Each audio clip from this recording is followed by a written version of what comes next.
Going to be Sanhok. It's going to be Group A and B for the PUBG Mobile, Malaysia and Singapore. And here we go, ladies and gentlemen. We will jump into Sanhok. Of course, being the first match, this will be hard and fast. It's going to be the first game, official game for today here, ladies and gentlemen. And of course, soon we will see images of people that we missed a lot. Our observer lineup, I'm just waiting for them to show up. But okay, looks like the map will be prioritized. As we can see here, the flight path will begin from the northern side to the from the southern side to the northern side of Mong Nai, whereby this is a pretty balanced flight path. As we can see here, expect teams to drop into their usual drop points.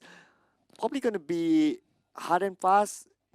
Being the first game, we need to wait and see. Well, Sanhok is one of those hard and fast kind of maps, you know. They're very important that, well, as we see our beautiful observers up on the screen here, I have never seen 5 more handsome men in my life, Husky. Yeah, thanks to them, we get these top-notch games. We don't get all these highlight reels like CYR as the observer director. You have Topcast, Zai, Ngat, and Yoda. But we get an interesting circle towards the southwestern side, and of course, these teams are already taking the territory. Paradise Resort taken over by Resurgence, JA in their usual boot camp, and of course, Painan would be where Yudu Gang usually drops. But interestingly, Yudu Gang, they are spread out 1-1 with Drax near AGMT. You can see a Yudu Gang, they're actually dropping at the L house as their main dropping point. So this is an interesting spread up for Yudu Gang. They don't actually take one of those major compounds. They are one of those ratties that actually take the smaller compound. As we can see here, it's a high risk, high reward thing, right? Yes, you spread up your manpower, you maximize the loot around, but then again, the risk is that if in this kind of scenario, if Jerome knows that Drax is all alone, they could go for the Russian. Yeah, and I think Yudu Gang probably has not seen too much success in Sanhok. I know their only chicken dinner was from Sanhok, ironically, but after that, it feels like every time we drop onto this small and messy map, Yudu Gang always finds themselves in a pretty tight spot. They ran into Secret yesterday. They also got taken up by AGMT plus Flash Vision at one point. Perhaps Yudu Gang are still trying to find a way to deal with this, especially when the groups are shuffled every week. Well, speaking of Yudu Gang, although you know they are third in the standings at the moment, we have seen some inconsistent results out of them, Sir Cloud. Definitely going out early in some of these maps, and especially when where they're missing Man Parang, then there's maybe a little bit different style of play coming out from them. Yeah, I think that's a really good point. I think Yudu Gang, they are kind of missing their captain and also their main support, Man Parang. With having all 4 of these players without Man Parang, it feels like they're just running at people. It could work one way or the other, but if by having Manpar in this team, actually gives us a little bit more balance in terms of decision making, in terms of like, should we go or should we not go instead? So I think they're kind of missing that. Not gonna lie, I do have trouble pronouncing that name. It's like a Man Parang. As we did see SMG up on the screen here, I am interested to see how they're going to rotate downwards suddenly into this circle, Husky. Yeah, I think SMG you can kind of categorize them with teams like AGMT, Kingspan, Steel Hearts, maybe a bit of AKA, Net Brotherhood, Tara. These teams fall into the same group as the teams that have decent early game. They do know the early game and mid game justice, but they can't seem to close out the round and get the chicken dinner. I think SMG themselves have that problem. Yesterday in Sanhok, they tried to make a pit stop at Hatin and got ambushed by Access NRL. So hopefully they clean up their game. And speaking of SMG, definitely their biggest rivals right now in PMPL, RSG up on the screen. Tell me about Resurgence, Sir Cloud. I think Husky gave them a new name, like they are the mini Yudu, was it? Yeah, I call it a budget Yudu, but yeah. I feel like that it doesn't do them justice. It just feels like they kind of demonstrate or display a bit of the characteristics from Yudu Gang, where they do prioritize those frags, they have the firepower, but obviously when you compare the overall capacity, Yudu Gang is still on top of Resurgence. But yeah, well, speaking of Resurgence, we will see them have the opportunity here, depending on where the circle goes. They might have the opportunity to gatekeep some of these teams, KGM, SMG up in the north, as well as Tara. So you know, depending on how things go and how the circles play out, we might have some big opportunities for Resurgence there. Yep, but talking about big opportunities here, this is a big opportunity for WeStar Expert to actually take out one of the top teams here, Yudu Gang, just in front of the Super Last spots out. Jumper in front of him, he definitely sees Jumper there, but then again, Trigger discipline, not going to put the trigger yet. Yudu Gang doesn't feel like they have any idea that they're being watched.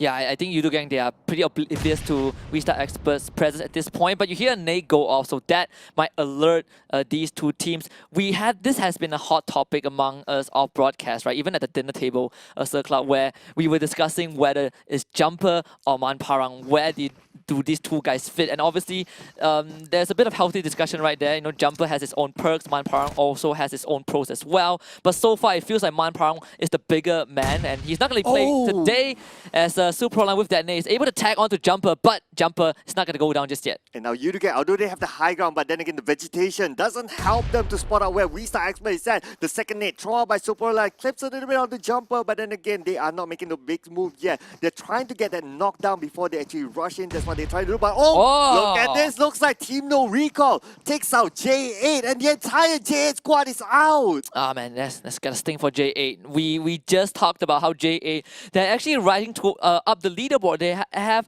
those breakout performance, but at the same time, Kingsman gonna be wiped out by SMG. You know, Dash, you did mention SMG, and we are seeing they can handle this early game. Yeah, they definitely can. And, you know, this has always been the thing about Team SMG, is that, you know, they do have the firepower. They have Putra, one of the, you know, the top fragging players in all of PMPL, but they do have this problem with consistency. You know, they can have some great performances, but then they can duck out early sometimes. Yeah, it's like if you have a chart, they'll be topping the chart at one point, and then the next game it goes all the way down. But then again, this is the first official airdrop today here, ladies and gentlemen. Catch the PMPL loot. Don't forget to like and follow PUBG Mobile Esports Malaysia while you're at it, and punch in the code, of course. But the pass, Absolutely nailed it. So Yeah. I couldn't have done it better myself. 10 out of 10. But yeah, do guys make sure that you jump onto pmpl.com, make sure that you log into the game, get in those codes, and get your own permanent gear.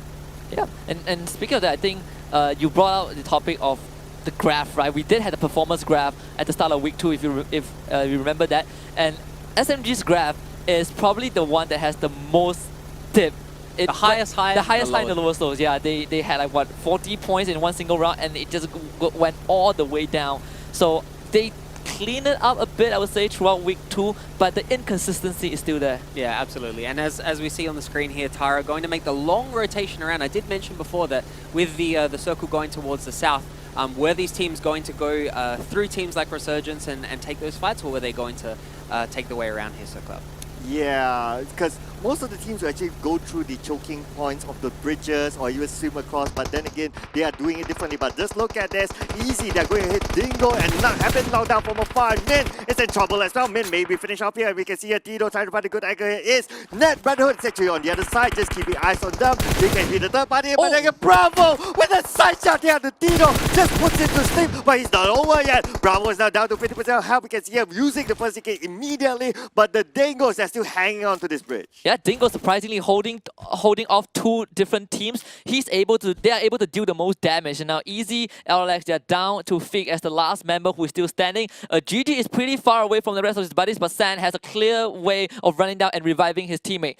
Bravo has been the star player of Dingos. We saw how he clutched against Yudu Gang on Sanhok the same map, but on that situation, Bosco kind of chipped in as well. So this is where Bravo will be able to show his prowess again. And we're seeing those smokes come out, you know, just to make sure that everybody can get up and revive themselves. But this is totally classic Sanhok, right? It's all about that zone control. Seeing a lot of teams preferring to play the forest rather than over the compounds and just really choke off points like these bridges. Yeah, this is definitely one of the choke points for sure. So we can see Dingos, they actually abandon this fight. They make their other rotation towards the right side of the map. As you can see, Agigi's already leaving the area, while Easy or this... They relocate! They're trying to get a shot for the long range, then they get the knockdown onto Fig, and now they will try and do that rushing, but then again, it's just too far away for the cover fire coming in from Dino, while at the same time, Shizo is right in front of the bridge here, trying to find a good angle, but then again, Bravo is leading the charge. They are now 3 versus 3, but then again, they need to pick Fig up. Yeah, literally Dingo, they caught Easy Alex off guard from the side, and Fig was not prepared for that. Here comes Bravo with a very crucial nade onto the top of the bridge. It might just land. Yes, it does. And now he's going to toss a second one. The revive might not come through though. It blows up right in front with the cover of the vehicle. And now Sans is going to be punished by Schizo. He does go down. And it's going to be 2 members left for Dingos up against the 3 of Easy LX. Easy still staying strong here on the bridge there. They can manage to revive their friend. But then again, GG, his top there with the grenade. And now we can see here Bravo trying to find a good angle onto the side of Shizo. Shizo still cried out for help, but the next circle will also favor teams who have already managed to relocate themselves. Now focus on this bridge. They are not going to relocate themselves through other angles. They will still try to force their way through the bridge. And now Bravo with another nade. He does get tagged, but with his dying breath, this nade might be absolutely crucial. It does blow up, but it's not going to land on the members of EasyLX. But the good thing for Dingoes right now is that with Schizo down, the flank watch has completely crumbled for EasyLX. The Dingoes just need to watch this bridge. Oh man, now the Dingoes looks like they choose to use the smoke at this point. Are they going to go for the getaway or are they going to take Another this fight? nade. Because in the next nade from Bravo, there will it land nicely. Yes, it takes out Fake that, ladies and gentlemen. Now Shizo have been taken out by GG. And now Easy, they are crying out for help. Can they still hang on to this? They should be able to bring Fig back up. Yep, Tito is going to revive Fig, I believe, for the third time. But Dingoes, they've had enough for now as we take a breather lick and look at the second airdrop with the M249 alongside this PMPL loot. So do remember, if you missed the first one, this is the second one. And well, you're redeeming this code. Also check out and like and follow PUBG Mobile Esports Malaysia. And a quick hint for you guys, whenever you see an airdrop, get ready to claim the code. But yeah, the Dingo's really like, so to speak, a dog with a bone there. Really chasing Easy on that bridge, and they really didn't need to. And losing two members there, I really feel like, you know, maybe that was an opportunity for them to maybe flex a little bit more discipline than they showed. Yeah, I guess so. Because you use those utilities, you use those grenades, those smoke, but you don't really get much out of it. Instead of trying to take that fight, you could have just rotated and saved those utilities instead. Yeah, but Dingoes is also a team that you need to remember.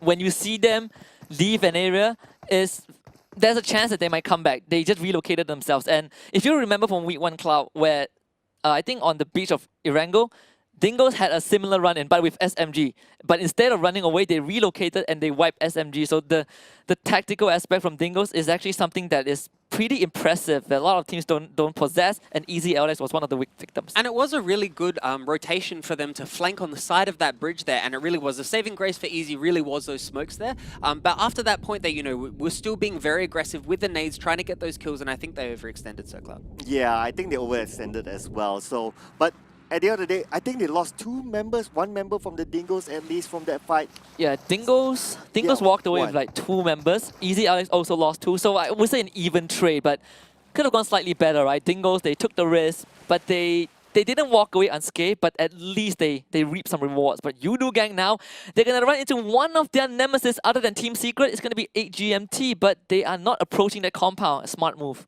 Smart move there. Good thing they went up to the hillside so they will evade their team. But just look at this. We-Star X-Men is close by as well. But look at this. Checking out the kill fade. Iron Bull managed to get the knockdown to team members of Marlino. They're wiping out Marlino, they're Marlino. falling apart. Sniper Man been knocked down as well. Iron Bull with a long range shot. And wow! That was it. Bean is the last man out and he's been back to the lobby. Yeah, the surgical dispatch from Resurgence, but not too good for Yudu Gang though, as We-Star Expert. They're gonna take out Drax, and Drax is not gonna make it out alive. Ninja actually steals the kill away, so that's a freebie for 8GMT, but Yudu Gang now under heavy fire from We-Star Experts with 8GMT in the vicinity. Jumper far away from the rest of his team. This is not looking good. It's interesting to see that Yudu actually have this spread. Fredo, Naoki on their side, the combination of Freki, but then Jumper, yes, he tries to find a different angle, but it feels like it's too far away. It really shows the importance of playing the terrain properly, especially even on a map like Sanhok, which is a bit more condensed. Really having that that advantage of using the terrain correctly can really play to your benefit, Husky. Yeah, Fredo was also shot. I think he was shot by Eclipse, but you also have GeekFam on the low ground, so GeekFam might get a chance as well. And this might be a clear shot for Eclipse, and he hits onto Fredo. But Fredo barely survives with a slither of health. He tries to run back into the shack, and he will be able to do so. Actually hides behind that rock to get his health back, but now Yudo Gang are completely pinned down with Jumper far away. Oh, it doesn't help that We-Star Expert is actually lurking on the other side as well. They could actually come in and be the third party.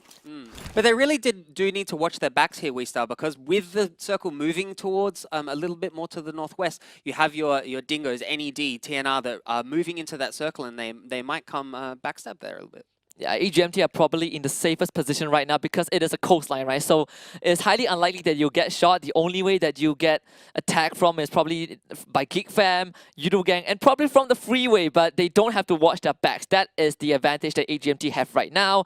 They can also rotate by swimming if they want to, even though it's highly discouraged as Jerome does fall off the cliff, but luckily it doesn't take too much damage. Now Flash Vision has a vantage point over the entirety of the fight, so they might be able to make something happen. Oh, something happening here. We can see here Tara is right in the scope of X-Arm. X-Arm now trigger discipline. He'll need to wait and see. He doesn't want to alert the opponents around him that, oh, this is where Flash Vision is at, and people to just take advantage of them. But, oh, just look at his Geek Fam is actually just behind them as well. So Flash Vision, they need to be careful.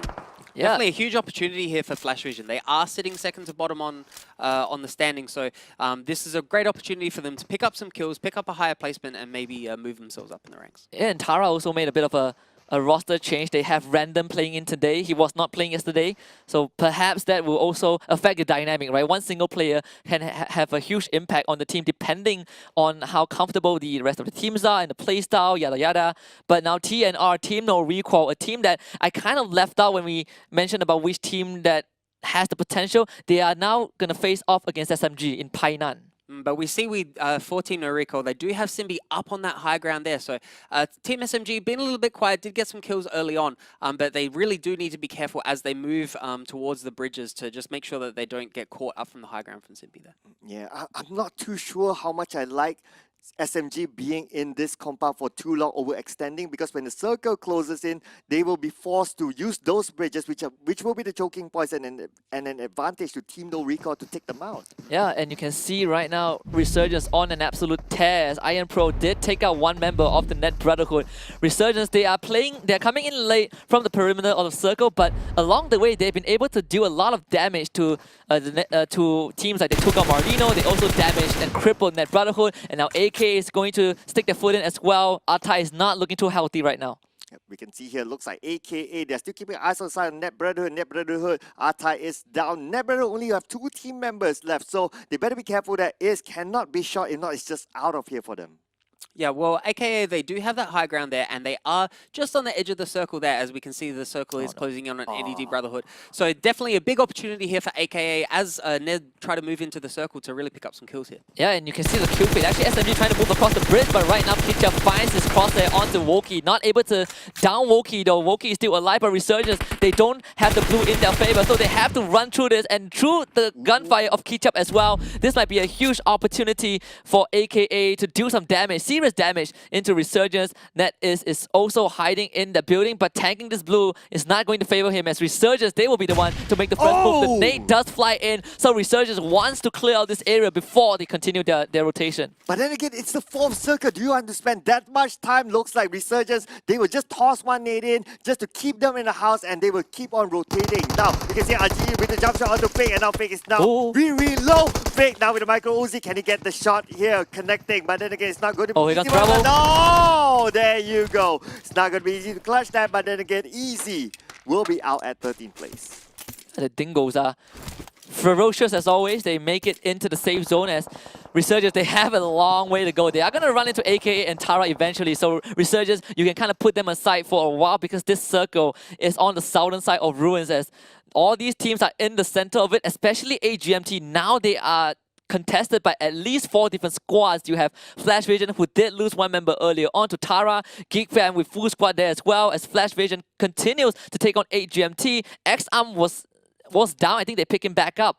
The ATMT really need to be careful here because they do have teams closing in on all sides. They have a great position inside the circle. They do have control of those compounds there, but they just need to make sure that they don't overextend.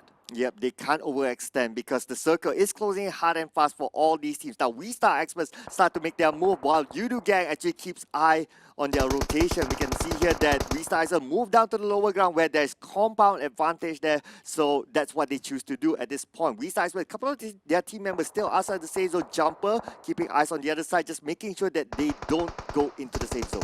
Yeah, despite you look at losing members early on, they get the gatekeep, but Y2K not so lucky though, getting knocked down. They actually were forced to run into Tara, so they have to take this fight. Random now gets shot by both Iron Pro and Small Boy. He does have the compound to work with. So he does land those shots out, he misses it. Iron Pro is going to start charging in. Resurgence, we know that they love to take this kind of fights, and compound fights are one of their forte, one of the specialties. Iron Pro, he does have the door, he just see the nade tags him for a bit, but that alerts Resurgence that Random is in the building. The jump shot comes in, Small Boy and Iron Pro, they're going to trade places. One goes down, Small Boy is not in the good spot. Random might be able to clutch this, and Resurgence, they gotta reset. Oh, they need to do this fast now. Random will secure that kill. But then again, it's Small Boy versus Random at this moment. Random will need to wait It's for the right coming moment. The jump shot! It does not connect yet! Oh my goodness! And now Small Boy need to find a good moment. But then again, there you go. Just pinned down behind. And he is out of this. But then again, just look at this. Flash Vision versus AGMT. Fights are coming in hard and fast. Yep, and AGMT, they want to flush out Flash Vision, but AGMT is also sustaining a lot of damage. Might be casualties soon. Two members of Flash Vision down, 4-2 and X-Arm. They are out of this fight for now. Saitama and Zack,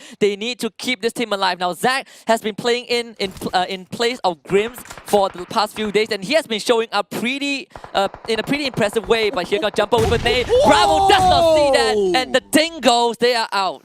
Oh, one nade to rule them all. That's what they say here. And now Sinbi looks like he's tossing the next nade into the compound. Yudu gang flushing them out. They will need to be moving now. And we can see here Sinbi trying to find a good angle on the left side here. He knows where his target is at. Prepping up the next nade. Will be tossed out to the side of Ainaoki. But Ainaoki is still moving back and forth. Just not making him an easy target. Yeah, and the circle actually went away from majority of the teams who were in the same zone in the previous phase. So this is going to be an absolute bloodbath. They need to push through. The only teams in the safe zone are actually Flash Vision and AGMT. Simbi Pro with another nade. That one goes off mid-air. Barely tags onto Ainaoki, and Ainaoki will take the risk to use that first 8k. So Simbi Pro, if he gets this nade off, Yudu gang will be in a lot of trouble.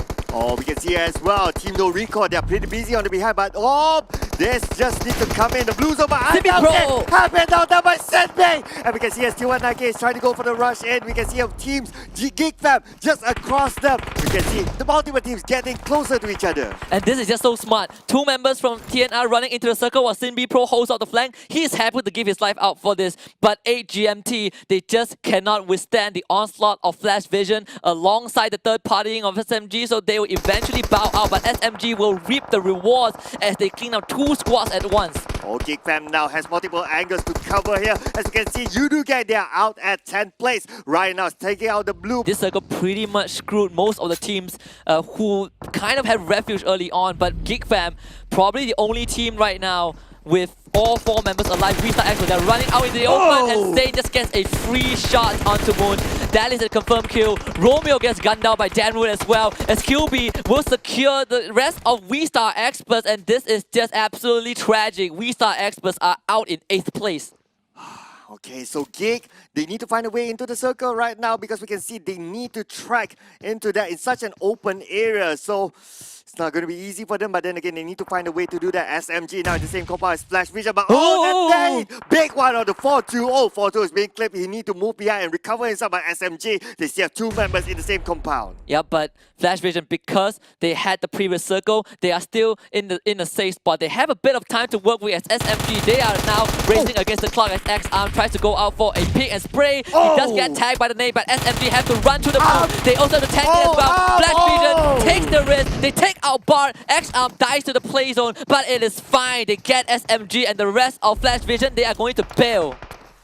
Oh, definitely a worthwhile fight there to take for FP there, but then again, it's not over yet for the Geek Fam. It's gatekeeping this. They managed to get one knockdown to Saitama, and now Zack is behind to get away 4-2 right in front, but then again, the shot coming out. Oh, that was close there. Say down to 50% health, but managed to get the knockdown, and now Geek can secure at least 2 kills. Best performance from Flash Vision so far, but that journey might be cut short as Geek Fam, they show absolutely no mercy. 4-2 is down. Saitama will eventually bleed out, but Danru will make it quick and painless as Flash Vision, they're out in 4th place. Now, Geek Fam, the only team with 4 men left alive, which means that Resurgent only has Small Boy to work with, and Net Brotherhood is left alive. This should be Geek Fam's game because the circle will say so. Oh man, Geek Fam, they literally bought the circle here, ladies and gentlemen. We can see a Small Boy is still on the other side of the road. This is the worst position to be in for Small Boy.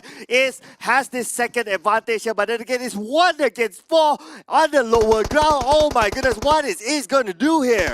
I feel like he can't do anything. He is Is has already been found out. QB can just rush in. Is the most to do is to get collateral damage, but that is not going to be a reality. And Small Boy has already been sniffed out as well. Geekfam looking for their 4th chicken dinner, and that will come to a reality. Just a bit more damage onto Small Boy. 2 members are actually down due to the efforts of Small Boy, so maybe Small Boy can clutch this out. He was in the race for the Terminator of the league, but it might be cut short because Geekfam, they are on the hunt. One last nade from Small Boy. He needs to get through this freeway. Oh, Small Boy will not make it easy for them. He will still want to try and do this because here at the same time the Blue Zone is actually putting a lot of pressure on the Small Boy. Tosses out the next wave. Will Small Boy give himself to the Blue Zone? Oh, he missed the nade! Missed the nade! But that could probably connect there. But then again, no, it did not. But Small Boy uses the first AK. He will try to take out the Blue. He will go for the rush in. Small Boy with a play. Trying to find a good angle, but no! There you go. Geekfam cannot possibly lose this. Winner, chicken dinner goes to Geekfam! Wow, fantastic performance there from Geekfam, and a little bit actually unfortunate for Resurgence there because they really did have the long slog in that map, having to really Malaysia and Singapore Pro League. It's going to be Miramar, and we're going to jump into the map right now, Husky. Yeah, and other than Geekfam, aside from Geekfam who have already shown their consistent performance towards the end of week 1 until now, the other 2 teams that are pretty proficient on Miramar are Resurgence and Team No Recoil. I think these 2 teams also kind of know their way, especially Resurgence. We saw their incredible run yesterday on Miramar when they were caught in probably one of the worst positions ever in the crater to fend off against teams like TRX, Nets Brotherhood, and they were still able to survive those onslaught. So they definitely are a team that you kind of need to pay attention to. Yeah, and as we can see here, it is going to be a fairly balanced kind of flight line going through right smack bang through the middle of Miramar here. Something that I find interesting, Sir Cloud, is that the difference between the teams who like to drop in the center and be more zone focused, as opposed to the teams who tend to drop more around the outsides, like we can see Malino dropping right on the northwest side here to focus more on stronger rotations. Yeah, I guess it depends on how confident the teams are. Again, coming back to my point earlier on, if you are not comfortable taking the middle circle fights, just don't do it. Just don't do it because you need to play by your strengths and weaknesses. But Speaking of strength, yeah, we have some strong observers up on the screen now, guys. Yeah, definitely. And of course, they're led by the Observer Director, Xer, alongside Topcast, Zai, Ngek, and Yoda. These guys have just been racking up the numbers, right? Yoda celebrated his 100th game observed last week, and he's doing an amazing job. But this circle on Miramar, for the first time in a long time, is pretty kind to most of these teams. But it is going to be a Los Leones circle here. The classic. Yeah. Always. It's always these 2. They share a common drop spot. So J8 has a 2-1 record in head-to-head CQC against 8GMT. Let's see if 8GMT can tie this up. Jerome is going to run into Rocky, but Rocky plays his smart. Just gently opens the door. He actually jumps into the compound right beside Jerome. Oh, just right beside him, not too sure. He knows that Jerome is there, but then again, Jerome definitely knows that there's some footsteps happening there. Oh, okay, Jerome made his move, so Rocky now has a little bit of an idea here, goes up to the 2nd floor, tries to find a good angle, but then again, does not see him because he's still on the 1st floor on the other side. But look at this, he could probably expose himself. Yeah, Jerome is just playing peekaboo right now, and Rocky making I believe the smarter rotation because now he gets a bird's eye view, but he's going to immediately get tagged by Shah, who is already on the roof. So Rocky needs to gain the leverage, but that is also going to alert Jerome of where Rocky is. So Jerome might be able to pincer him as Eclipse is also making a move. Oh, we can see a Rocky, he's actually still holding a shotgun there, so it's not going to be good if you want to take those long-range shots. Jerome relocating himself back to the other building, going up to the higher floor just to get a vantage point, but then again, the windows will be his limitation. Yeah, and this is going to be pretty close as Damn Cutie is also nearby. He's tossing in those nades. The Molly is also used as well, but it's just too far away. They are not able to flush out Jerome, so it means AGMT. I actually prefer the positions and the territory that they have in control, but Jerome is just breathing right beside one of the members of Geekfam. I can see what Jerome is trying to do there. He's just trying to open the door just to kind of bait out J8. The couple of shots there so that at least they expose their location. But just look at this, J8, they're getting closer and closer to their target, Jerome.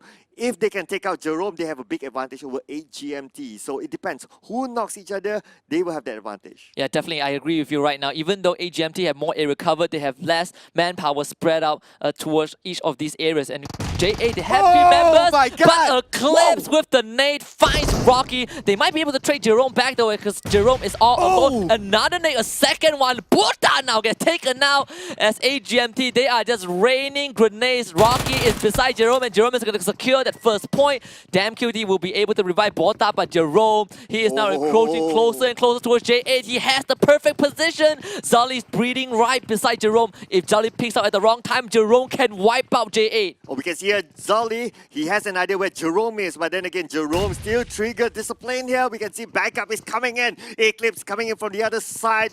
Probably going to join up with Jerome soon. We need to wait and see. We see here J8. They're going for the rush. Oh! Zali has been knocked down by Jerome. And now Jerome managed to hide himself back. And the backup is in the house. And Damn Eclipse Cutie. wiped them out. But then again, Damn Cutie is still alive here. Damn Cutie to try to finish off whatever that he can get. Those are points. But then again, Damn Cutie, the last man standing for J8. Yeah, Damn QD is the last stage for the team right now, but good for him. He was able to hold off the 2 members of AGMT who are flanking, so a chance to clutch is still not impossible. He still has a chance to take out AGMT and exact his revenge, but AGMT, we know how good and how comfortable they are in these compound fights, so they're gonna go back, retrace their steps, and take out the down members of J8 to secure those points. Not looking good now for J8. Looks like it's 2v1 situation. How can he get out of this? Okay, if he goes out into the roper, he could get gunned down. Now, Damn Cutie, he's taking a lot of risks here, relocating himself into the other side of the building. Managed to get himself a new compound to hang on for now.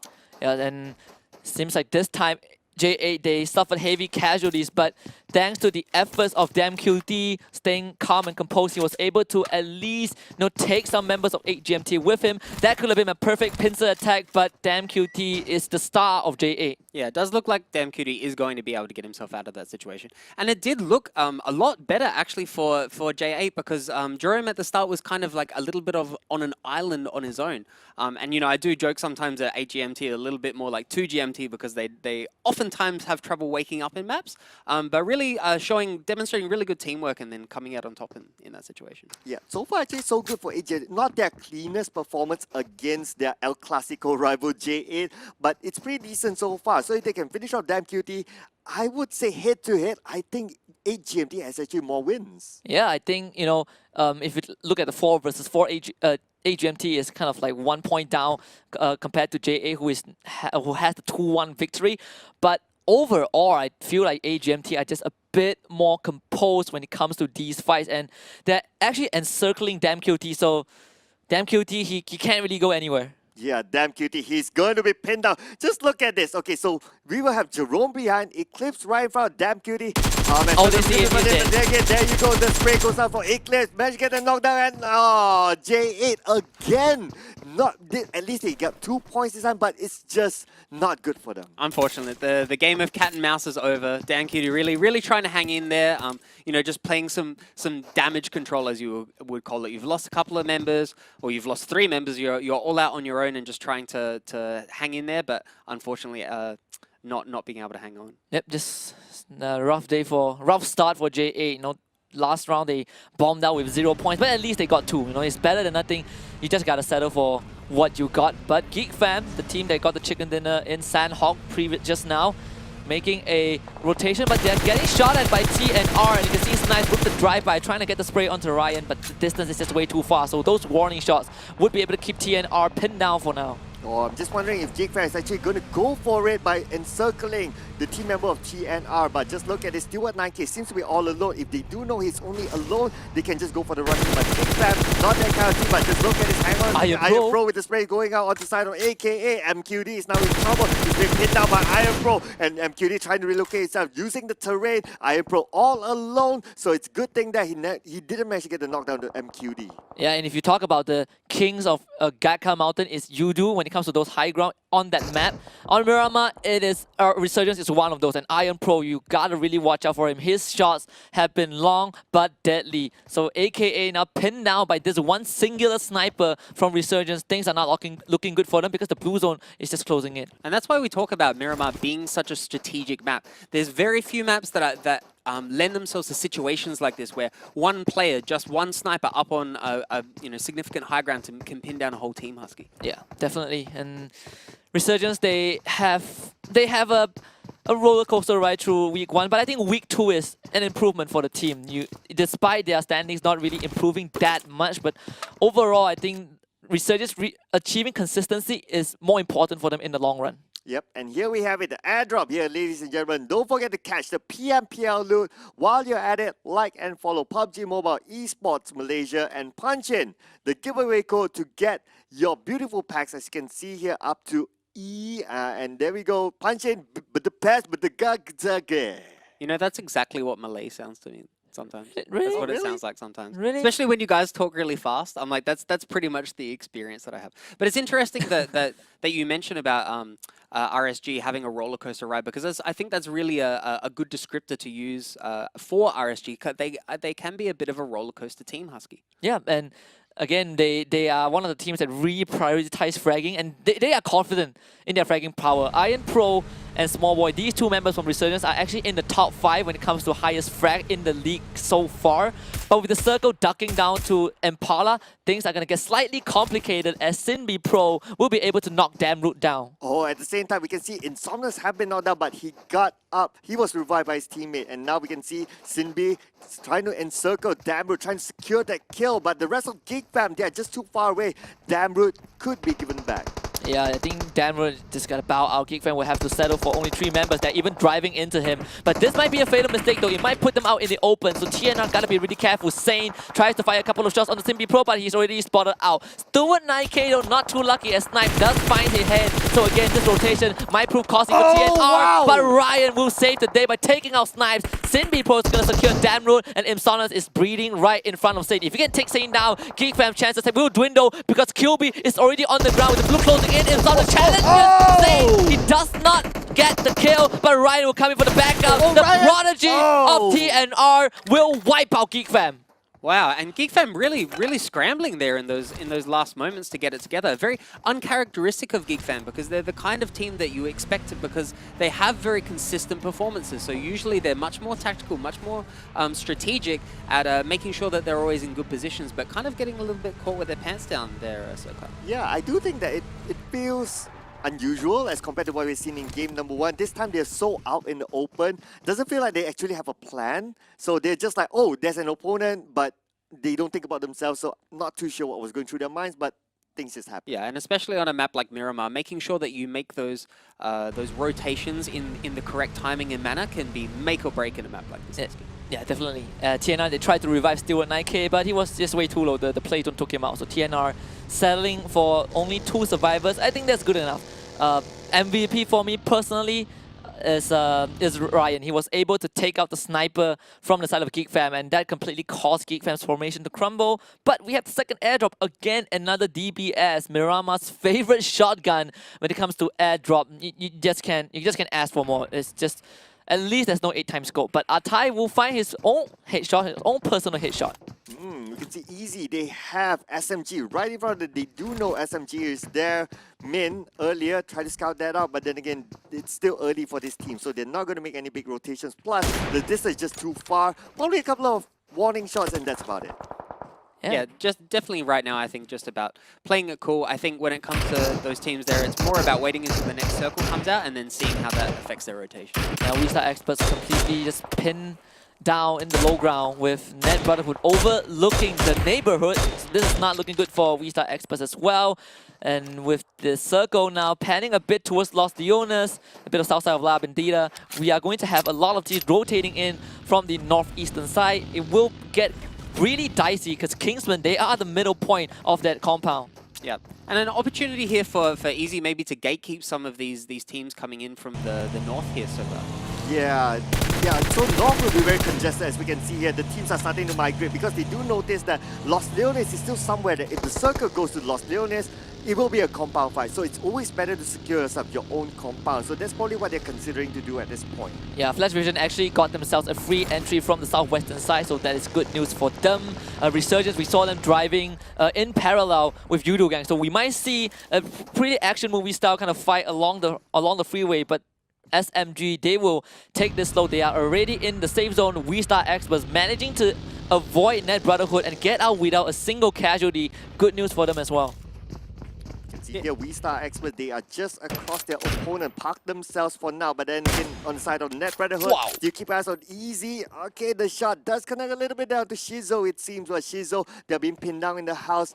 All of these teams, so far, they're still in the circle, so they're not going to be making any big moves. And a 2-2 split coming out from NED here, so realizing that they have a good position and just, using this as an opportunity to see if they can pick up, just a couple of kills or maybe some more information on the map, Husky. Yeah, having these controls of the high ground is probably the most crucial when it comes to Miramar because of the terrain. Again, if you compare it to Erangel, Vikendi or Sanhok, they don't matter too much. But Miramar, with minimal vegetations and so many open field, you just cannot allow yourself to be exposed. But SMG managed to park themselves in this old abandoned factory, so they can take some time to take a breather.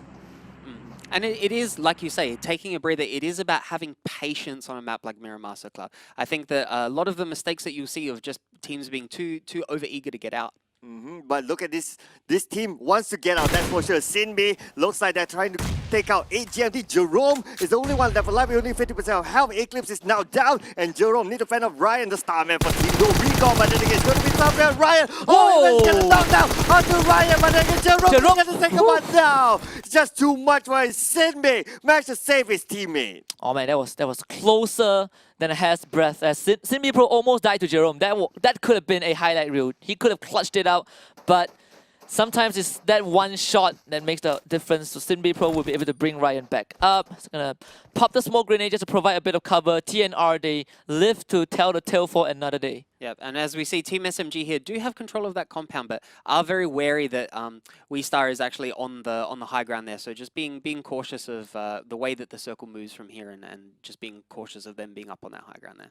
Yep, as we can see here now, the circle currently has about 40% of compound from Los Leones, so likelihood that the circle will go to the high grounds just on the outskirts of Los Leones. So it looks like most of the teams they are considering they are guessing that the final circle will be there. So they're parking themselves on the high ground. Getting the high ground advantage is always good.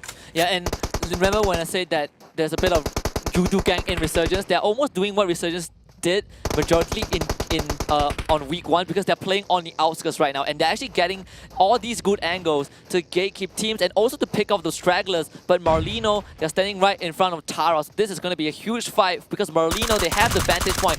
Lanes get spotted out driving that buggy, being not able to land those necessary shots, but Marlino, they still have the advantage over Tara Sassino. You can see here the shots is not over yet. Marlino putting a lot of pressure, but at the same time, they need to be aware that they are outside of the safe zone and the blue zone will close in right now. But just look at the number of teams all around here, left, right, and center. Some teams are being sandwiched just like this. Leaving putting a lot of pressure to Iron Pro. Iron Pro trying to get away from this. Will he get it all down to Iron Pro? Iron Pro trying to scoot away, and Iron Pro, no, they're not going to let it go. Oh! That long range shot from Liren is just insane. Oh, that could have been a disaster. Liren almost let the chance slip away, but they need to find a way to secure Iron Pro, and there should be no problem as Iron Pro is out in the open. Resurgence are pretty much spread apart. Dingles is actually right in front of Volky, so Volky is now isolated with Liren watching from the mountain, but Liren himself is getting shot. He needs to protect Lynx, so this three-way fight is going to get pretty messy as the Dingles now, they've caught wind of where Tara is. Oh, we can see here now another team, Easy, is actually close by as well. GG trying to keep eyes on the other side as well, just to make sure that the entry points are not compromised. But we can see as well, Volky trying to get away from this. Volky and Iron Pro, they are too wide spread out. But oh, check this out, the Kingsman as well as Marlino in the same area. Yeah, Kingsman challenging the Marlino right now, and today is slightly special for Marlino because instead of Superboy, they have Jim Carrey to play in his place. Instead, we'll see if this a swap is going to benefit Marlino, but Kingsman, we want them to perform. Last game wasn't their best, but maybe they can make a difference in this game. Miramar right now, Marlino have a slight advantage in terms of terrain. Yeah, like I was just about to say, the Kingsman being on the low ground here, it's a really dicey situation for them. Maybe I should consider kind of getting out of there. Resurgence though, they are directly challenging Tara. They actually down Random and Lynx with the nade, not able to take out Woki as Woki is now just darting his way across. But Lynx is gonna fight him. No! Woki still stays alive. The nade lands, but Liren, he might be able to make a difference though. He's coming in from the right side, and they found with Liren. Actually takes out 2 members of Resurgence, and Liren will save the day, but he is tanking the blue, so he himself might go down. He gotta use the first 8k, but he does not have enough time. Lynx is running to him, so he will be able to get the revive. But Resurgence, they are not done yet. They are not the kind of team to bow out. They love to get revenge, but in this situation, Voki is the last man alive, so he will try and drive away. Oh, we can see here now, Vex looks like he's been knocked down by Marlino, and Marlino still wants to finish up the job before the blue zone finishes him off. And we can see here, Marlino, they managed to win this fight. They need to relocate themselves right now. Yeah, and Tara, I think you know, they did have that opportunity to have a very good vision with that high ground, but I feel like they maybe stuck around for a little bit too long, maybe really not respecting the blue, and that pressure really not paying off for them. Yep, but the silver lining for Tara is that they were able to do a huge blow to Resurgence. Now, with only Voki left alive, he's going to drive straight into easy if he's not careful. So Resurgence's chance are dwindling when it comes to the chicken dinner for this round. But Yudu Gang, for the first time in a long time, we have all 4 members left alive, but it is still a 13 squad game. So Yudu Gang, they're not exactly having the best performance yet, despite their performance despite their survivability so far in Miramar. We'll just have to see how they handle the rest of the teams as they flood into Lost Leonas with the circle away from them. And now Voki with the toss of the nade onto the side of Easy, but they get Easy back. Here comes the breakdown. Voki, but it's just too much for him to handle. Voki is out at 13th place. The drive-by by Easy there, and it seems like every single map, Resurgence always seems to be in the middle of the action. I don't know, Husky, is this just a characteristic of this team, or is it just bad luck? When it comes to Miramar, yeah, Resurgence are... it feels like they're a bit more comfortable on Miramar. So previously it was Erangel, but right now they have kind of found their comfort zone on the desert as well. Unfortunately, that was just an almost impossible fight for Woki to win. He did try his best, right? He tried to put Dido to sleep, but he was not able to confirm the kill. But again, the messy fight on the northeastern side with so many teams funneling in, Easy, they might find a way into third party this. Oh, talking about messy fights here, just look at the terrain. It's just so tough for these teams. Easy just circling around, trying to find a good angle, but then again, it's not going to be easy for them despite their team name. But just look at his team goals. It's just in front of them waiting for the right thing to happen. Yeah, and in Flash Vision, they actually tried to butt in as well. As Yudu Gang, they're taking on V-Star experts, but with Flash Vision taking out Drax, Yudu Gang, they're under fire. That truck is burning, it's gonna blow up. The damage is there, but SMG is gonna be the 4th party, player 4 joining this fight to try and take out Yudu Gang. Like I said, Yudu Gang right now, they are a soul time and every team wants a piece of them. Oh, definitely. Everyone wants a piece of Yudu Gang, that's for sure. Because we can see in the leaderboards, they are way up. If they want to cut Yudu Gang, they need to take them down early. We can see here, V-Star Expert being put a lot of pressure from SMG. SMG on the lower ground, but then again, V-Star Expert. Good thing is that they have the high ground, they can recover themselves. Yeah, really great play here from Team SMG. Just really utilizing that terrain and also the smokes to make sure that they keep themselves safe during these engagements. Oh, but here comes Fredo, he's popping all those smokes. Easy LX, they finally bow out due to the efforts of Dingos, but they did damage Dingo as well. Jenny's almost sees Fredo, who is running uphill, but Jumper is there as well. The nade does hit Jumper for 50% of his health, but Jumper now alerted with about Jenny's presence will be naded. SMG, they're gonna take the fight straight to Yudu. Yudu have a health disadvantage, but can they knock this out? Yes! Jumper finds Trixinity. Jenny gets naded by Jumper, and Jumper is now a one-man army. Peeks over the ledge, finds Putra. Putra managed to damage him, but Naoki is gonna switch plays with Jumper. He gets shot from behind though. Naoki surviving with a sliver of health as Flash Vision tries to butt in, but not able to do the deed. Bar now is great. Jumper back to full health. Putra gets down as Yudu Gang. Now they're gonna rush forward to finish off SMG. Trixinity will bleed out, and Bart is the last remaining survivor for SMG. They are still moving under gunfire, but maybe not for long though, as Bart gets tagged by V-Star experts from on top of the mountain, and Naoki will put in the final shot, and SMG, they are out in 10th place. Oh my goodness, Yudu Gang, the fight is not over yet. We have V-Star experts on top here, putting a lot of pressure on the Yudu Gang. Ainaoki now being spotted out by Kao, and now he will put a lot of pressure on Ainaoki. Ainaoki need to relocate somebody from it. There's Pingos waiting if he moves any further, and now Superland as well. He needs to take care of multiple angles because teams are coming in from the other side. Flash Vision has arrived to the party. Jumper is already down. Ainaoki is the only one alive. This is literally the King of the Hills map on Miramar. Kingsman out in 9th place. Flash Vision, they are gonna come in and 4-2-0 running on top of the mountain. He sees Kao, but is not able to get the shots in. Kao actually leaves undamaged, so 4-2-0 needs to reassess the situation. It goes for another jump shot with the back of X-Arm. Three barrels on top of Kao, and somehow Kao refused to go down, but Suprolan will be damaged as well. 420 not so lucky as he bites the dust. We-Star Experts in the meantime actually got eliminated because Flash Vision did the deed. Marlino loses Sniper Man as he takes a fall, and Flash Vision now they dominate the top of the mountain. Oh, it's not over yet. The day goes just at the button there on the Yudu gang. Managed to get a lot of clip there on the side of Yudu gang, and we can see Naoki as well as Jumper. They need to manage the blue zone. Dagos will leave this fight and they will go up and up and up. Yeah, Yudu gang, again, their survival instincts are just that strong. They refuse to go down. How many times we see Jumper in the red and he gets back up on his feet? Naoki being the true support for Yudu gang. The latest addition for the team is starting to pay off despite the absence of Man Parang. Now we are seeing the effectiveness of Jumper. Luyo gets down, MQD goes down to the play zone, and Dingos, they like to circle around. They might catch Naoki on the flank. Oh, Naoki now. Oh, Naoki has his back. Oh, Nug is just waiting for the right moment. Naoki now. Oh, he's no, dead. it's over Sun. And Naoki have been knocked down by Sun. And we can see here, Yudu can only has Jumper left. Okay, Jumper clutch this out. It's going to be super tough for Jumper. The geography just isn't on his side. Yeah, Dingos, when they smell blood, they go in for the kill. So these kind of flank maneuvers, other than Team Secret, I would put Dingos on the list as well. But with Yudu Jumper, the clutch king for the team, even for him, it's going to be pretty hard with Nug lurking around on the low ground. So Jumper has a lot to work with the circle just not being kind to anyone. This is a free fall on top of the mountain. Not good news here for Marlino as well. Just look at this. The circle doesn't favor them. They need to cross the road, but they need to do it now. This is exactly what they need to do. Okay, they send two team members across, but Legs is just lurking behind. They need to be careful there. So now with two team members across, they can give cover fire in case any of their team members are being pinned down. Yeah, but Marlino is going to find it really hard because we have two members of Dingo's gatekeeping beside the highway in the middle of the mountain. Jumper does down Zack, so he's going to be spotted out by Nug. Nug goes for the fire, not able to take out Jumper. So Jumper is now alerted of where Nug is. He needs to get through this member of Dingo's, but it's not going to be it. Jumper, he gets spotted, he jumps down the cliff, able to duck behind. He needs to land all of his shots. It needs to be a headshot. Jumper, using the terrain to his advantage, is going to buy some time for himself. It's going to be too late as Nug comes out. Jumper wins! Jumper wins the fight! What? Nug goes down and Jumper somehow still alive, but Sans now is his chance to take revenge. The blue is closing in, so he knows Jumper has no time to work with, but XR spoils the fun. He takes out Sans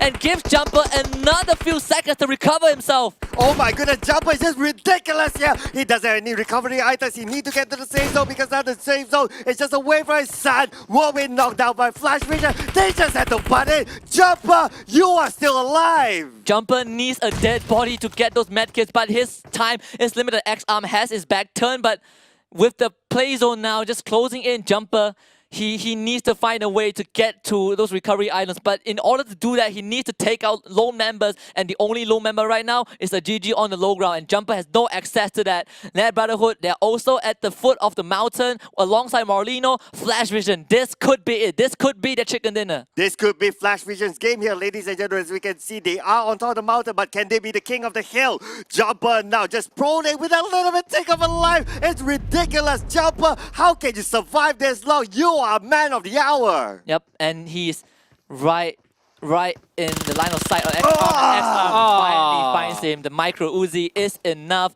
and that will eliminate Yudu gang. But they survived for longer than they should have. They're out in 5th place. A decent performance, if you ask me, compared to the rest of the week that they have played. But Net Brotherhood with 2 men left alive.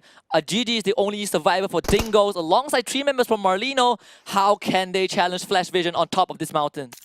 4-2-0 now, still has eyes on Marlino. Marlino have a tough time here to try to get up to the high ground, but then again, Marlino, they are prepped up for this. They have 3 team members, they have utilities to use, but then again, Flash Vision, it's just so tough for them to actually find Marlino as well. Marlino just trying to move around the corners, but then again, spraying from Bean will not connect.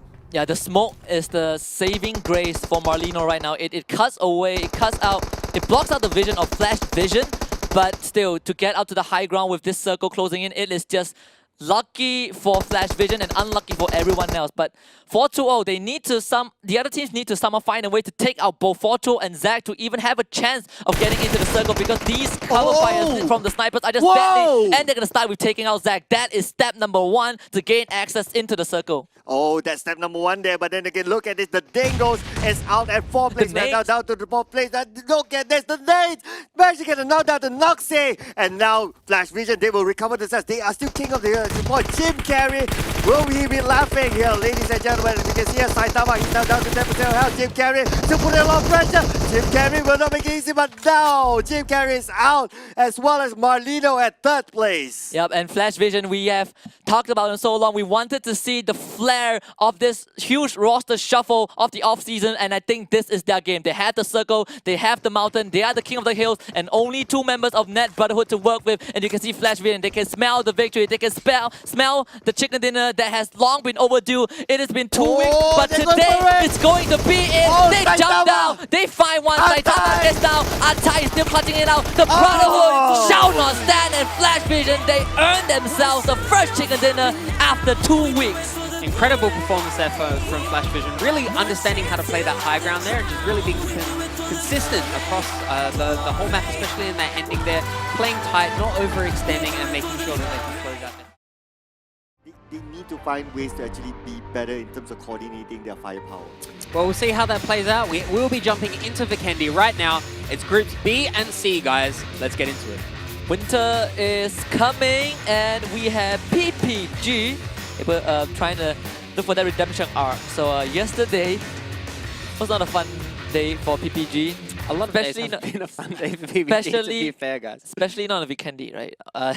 Yes, true. Well, they did pick up their first 2 chicken dinners on Vikendi. Exactly. They were the first team, the first female team to make it into the Pro League, the first team to get the first official chicken dinner of the league. But again, I think the achievement has expired. It has taken its course. It has ran its course. They need to kind of come up with new performances and better results to convince the rest of us that they are a top contender, because they are resting at the bottom of the table right now. The only team who hasn't gotten a 3-digit total points just yet, with only 90 points.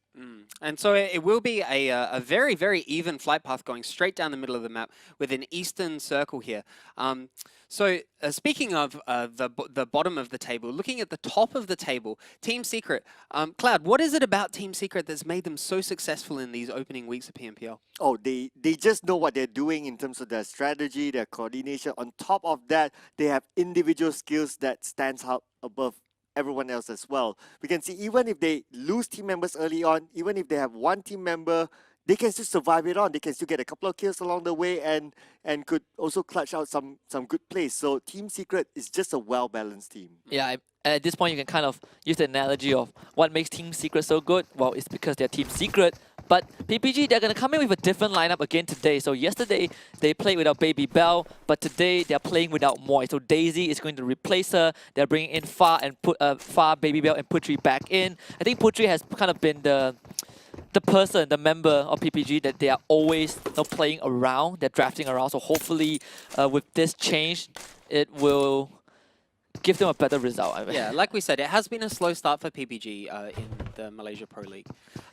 But going forward, they will have chances to recover, right? And this is what we mentioned before, that it's all about the mentality. So looking forward, so Cloud, what do you think that PPG needs to adjust and pivot to make sure that they're more successful in the upcoming weeks? Well, I think they need to change their strategy, right? I know a lot of focus on Baby Bell here, thanks to our observers. Yeah, they're great. We know. Bell Emmy, I say. Baby Emmy? Baby Bell Emmy? No, just, okay, never mind that. But then again, yeah, talking about the topic of PPG, I'd say that they need to find somewhere, at least somewhere where they can call home, because they switch up a lot of drop points early on. And they're a team that I see that they need a good cool start. Like they can't have a start that's like go head on with another team. We haven't seen them actually win those kind of fights before, so they need those sort of cool starts, and at least to the middle stage of the game, then they can show their stuff. Yeah. And speaking of cool starts, well, if not cool starts, then consistent starts. SMG up on the screen here, a team that we've seen has been jumping between the middle of the pack, somewhere around that 10th to 11th spot, Husky. Yeah, they are now currently in, I believe, 10th place in the overall standings. I would say it's pretty good for SMG considering how week 1 went for them. But whatever problems that they have, we've already kind of laid out on the table. So it's really up to them to use those short breaks to kind of make some adjustments. But I wouldn't say it's big issues. They have the same issues with a lot of teams. So it's really up to which team who can make the adjustments earlier and quicker and more effective, that's going to separate them. Yeah, absolutely. So Cloud, what do you think is that congealing factor in a team, that magic that helps a team be able to make those adjustments on the fly? Wow. Okay, so I want to give a big up to coaches as well. I think coaches actually play a big part in helping these teams to be at least that third eye, to help to understand things from a different perspective and to help analyze things from a different angle as well. So gotta give big up to coaches. Yeah, definitely agree. And I think as well, just for the coaching point of view, it's about having like a less emotionally invested position in the team. You know, when you're in the middle of the fire, it's very hard to keep your head cool and really have objective judgment. You know what I mean? Yeah, it's just like a chess master, right? Like your players are kind of your chess pieces, and you just have to look at things objectively. If something goes wrong, you have to kind of point it out and make sure that mistake or that error is rectified in the future. So the lack of emotional attachment, I feel like, is an important part of being a coach, but also understanding the strength and the weaknesses of your players plays a huge part in determining whether your team goes far or whether they just fall flat. Yeah, speaking of falling flat, Bosco really haven't been up to a very hot start in these first couple of weeks, so Cloud. Yeah, they were pretty decent on week 1, but then in week 2, we kind of don't see them much again. So still waiting for them to get back on their feet in terms of their consistency. Of course, Bosco, one of the rare teams that actually maintained their lineup.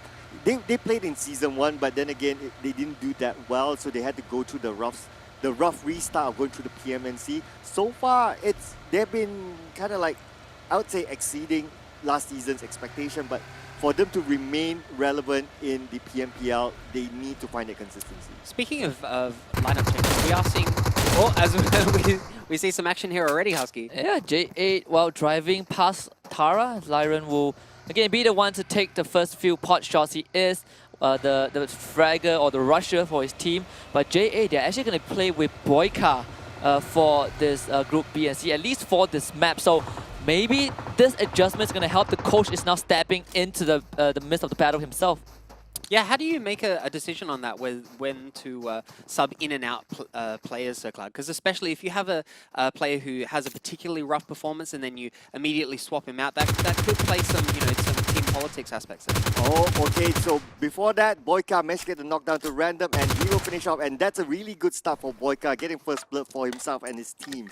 And based on that, I think that we have to come back to like, okay, if you want a different result, you can't be doing the same thing over and over again. So I guess like for J8, 2 games in a row, they've been poor. They need to just switch things up, and that's where I see Boyka coming in. Yeah, they swap Bota out. At least Bota will be benched for this map. But we've seen J8 do the same as well at the start of this week, where Boyka stood in for Bota. The result hasn't been that good, but Wild Horse getting shot from afar, and Zali, he has been the star for J8 for the majority of the league, and Damn Cutie will secure Wild Horse. So Tara suffers 2 casualties at the start of the round. Yeah, Tara a little bit out of sorts here in the opening moments, just really not paying attention to their surroundings and losing 2 members there, so Cloud. Yeah, it's quite weird though. They lost 1 team member through the same path and they still drive through that exact same path again. What do you expect? I'm surprised that Tara decided to take that path. You know, they were the one who opened fire onto J8. They lost 1 member to J8, and they were like, you know what, let's just drive past them. So it's not exactly the smartest move, but we've seen moments like these from teams, for example, AKA, who still host the most iconic blunder at the start of the round when they were playing, I believe, on Sanhok, where that just a horrible and questionable push. But speaking about push, Easy LX, they're pushing into Marlino when Bin is already down. Noxy on the second floor just gets tagged by Fake, and this guy will try to finish off Noxy with this nade. And now Bean is in the same building as well. He wants to try to save his buddy, but then again, the Molly will pressure the second floor. We can see here Fake, they are going in for the rush, and the entire Easy squad, only 2 team members of Marlino. Bean is the only one left. There's no way he's going to win this. Yeah, and Spin with the cover of the smoke. He is playing around the stairs, but he has no choice. He got to get up to the second floor, and he might be dropped though. Noxy is still pretty unhealthy. They're still down on the ground. He will kind of act as the beanbag as Bean tries to find a way to save his buddy, but Easy LX have this entire compound swarm, and it's a matter of time before Bean will be found. It's just blind sprays now from Bean here, trying to get lucky there, but then again, Bean will still try his luck out. The next smoke is being popped out. His backup is not coming at all. I think they're just going to abandon this ship and just going to salvage the positioning points. But then again, Bean, oh man, it's not going to look good for him. Easy. If they just go for the rush in there, it's going to be an easy kill for them. Yeah, then they actually missing a bit from Easy LX. They Bean managed to revive Noxy, so they will have 2 members to fend up against Easy LX. Perhaps Easy LX, they are playing a bit too safe. They don't want to kind of just run through the smoke blindly and get sprayed down. So Marlino, they might have a fighting chance, but with that being said, perhaps the backup might just come in because the cavalry is actually still nearby for Marlino. Yeah, we can see a recovery. Not too sure. I think they're kind of hesitating now. Should they go, should they not go? Because now, Marlino, yes, they have recovered themselves. It took too long for Easy to actually finish this off, so they need to decide. Marlino just need to come in now. If they want to come in, they could actually win this fight if they can all come together. Yeah, I think Marlino, the hesitation is very apparent in how they are maneuvering around the map right now. You can see that the reinforcements are actually on the outskirts of the building. So Marlino, they're thinking about this. The next 5 seconds is where they decide whether they give the green light for Jim Carrey and Jim Carrey and Sniper Man to pull the trigger. And it seems like this time Marlino, they want to retake this compound, but time is ticking though. It's a 2v4 inside the house. Easy just taking too long. They should have just flushed them out and do everything they can to take out Bean and Noxy, and now the cavalry has arrived. Jim Carrey as well as Sniper Man. Not that effective yet though because they are outside the compound, but then again, at least this gives a little bit more motivation to Marlino to actually try to win this fight. Yeah, and Schizo will be watching the outskirts, will be watching the perimeter, but if any case, if Touchwood, Easy LS gets wiped out, that is entirely on them because they had the window, but that window has completely closed. Marlino now have so much time to re-strategize, so much utility being used, but I would say it's a big word for Marlino. You can see here, they're just at the standoff here. This just taking too long, really. Yeah, they're sitting on the first floor. Like they've already exhausted their mollies and their nades. They have nothing else to flush out Bean and Noxy from the second floor, so all Easy LS can do right now is wait and hope that the circle doesn't run away from them. But fortunately for these 2 teams, they are in the center of the circle, so they will have time to work with. But we did saw just now EVO's VIP, they are on the eastern side, the northeastern side. So if EVO's VIP decides to join in, this would get pretty messy. Yeah, it is interesting seeing that Marlino have taken the time to just chill and watch how things unfold, not being too aggressive or too keen to go and save their teammates there. But of course, we have a loot drop here, guys. Make sure that you log into PUBG Mobile, type in the code here. I'm not going to try to pronounce the code here. That's more of a Sir Cloud thing. But jump into PUBG Mobile and you can pick yourself up some exclusive loot. Yep, and we can see it. They are still at the standoff, but then again, the gunfire is starting here, and Bean with the micro Uzi here cannot connect his shot. They are still at full life here. They try to connect the shots as well, but no, doesn't have good vision. Attacks to the smoke as well. Buy a little time for the side of Marlino, but then now CJ, second for Bean, have been knocked down. They managed to take down one, but then again, there's one more just behind the building, and there you go. Finally, the 2 team members of Marlino on the second floor are out.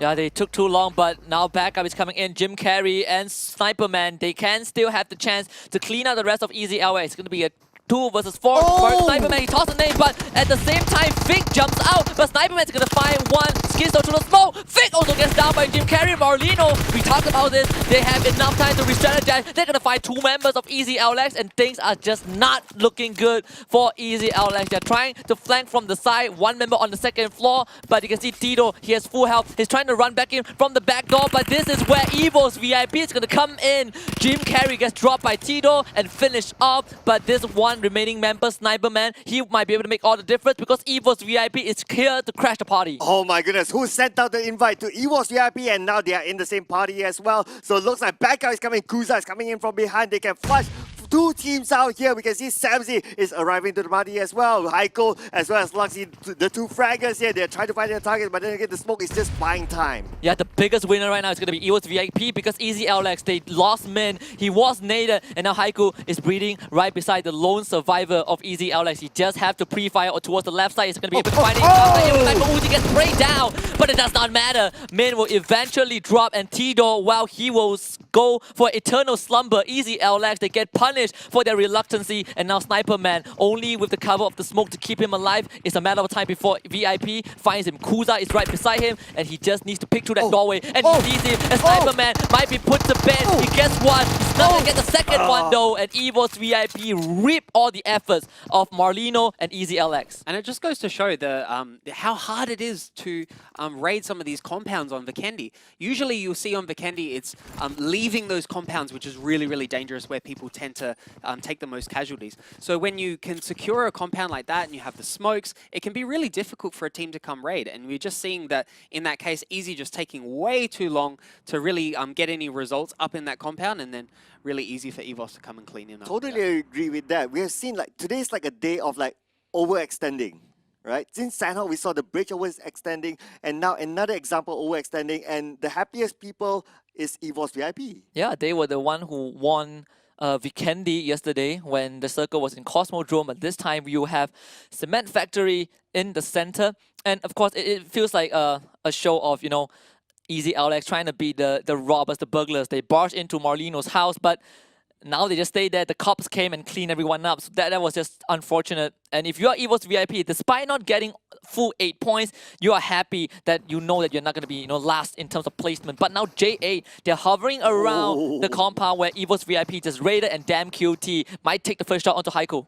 Yeah, and this is more typical of what you kind of see of Vikendi as Damn Cutie taking some pot shots there. But just looking at the compounds, recognizing that a team has control of a compound, and just waiting for them to make the move and then capitalizing. Yeah, that's right. So that's a good move there by EVOS VIP, really. But then again, now J8, they know the location of EVOS VIP. So far, these two teams, they are in the safe zone. So it's going to be fine for these two teams for now. But here it is, ladies and gentlemen, the airdrop MK14 in it with a 4x scope. And of course, level 4 of everything. And we are still waiting to see if we get that loot crate for ourselves. And looks like I'm being trolled by the production again. It's been a while though. It's been a while. But yeah, it's not coming back to me. Yep. No, I mean, Choo Choo is not here, so Well, it's okay. It happens. It has to pass on to someone. Yeah, previously it was like 100% drop rate, but you know, you gotta make the viewers work for it a bit. But Nga does see the flare is too far away for him on the other side of the mountain, but PPG so far surviving with all 4 members. They're actually playing pretty safe on the outskirts of the circle. I have nothing to complain about that. Damansara debuting today in the first official match with their new coach. We've been highlighting Batman a lot, but he is putting the results on the plate for Damansara. But is that what we need to see from PPG? You know, they are at the bottom of the ladder. So, you know, maybe just sitting back and playing safe isn't really what they need to do. Maybe they need to start taking some calculated risks to get back in some of these games, so Cloud. But every time they take those calculated risks, it becomes a risk, right? So it hasn't worked out for calculated, them. right? Yeah, you miscalculated. For them, it's always a bad investment, right? They have almost a 0% win rate in terms of CQC, which is, you know, probably the worst stat if you look at the numbers. Well, you know what they say, you miss every shot you don't take. They miss every shot they miss every shot they do take. Oh, ouch, ouch, ouch, Husky. Well, at Most the end of the day, shots, okay, no, at most the of very shots. least, it would be one less chance for Husky to dye his hair pink. So That's not the point. That's not the point. But TRX, well, they have been making their way up the leaderboard. They are actually now top 8, which is their best performance so far. And they have been the team that is more proactive when taking on giants like Secret, JA, Damansara. You know, it's kind of like the AGMT, but on the Malaysian side. We still want to see more from TRX. I feel like they are now just being... The sky's the limit for them, especially Ziso. That man has been on an absolute tear for TRX, and with his consistency, he would be able to improve the performance of the team. But now iShot, just perfect spray, and the coach of J8, he might be bleeding out to death. Oh, he could be finished off here. We can see that he is way far away from his other teams. It's going to be tough for them. Plus, it's Team Secret. The moment the kill feed goes out, it's like Team Secret. Oh, okay, I'm just going to stay out of this. yeah, and Team Secret's still playing a 2-2 setup here. Oh, yeah. Oh, wow. What? That long-range shot from Matoy. That's an insane shot there. Matt Toy, what was that? What was that shot? How did he even see the head of Damn Cutie? I have no idea, but one thing I am sure is that goodbye to Damn Cutie's helmet, regardless of how strong it is.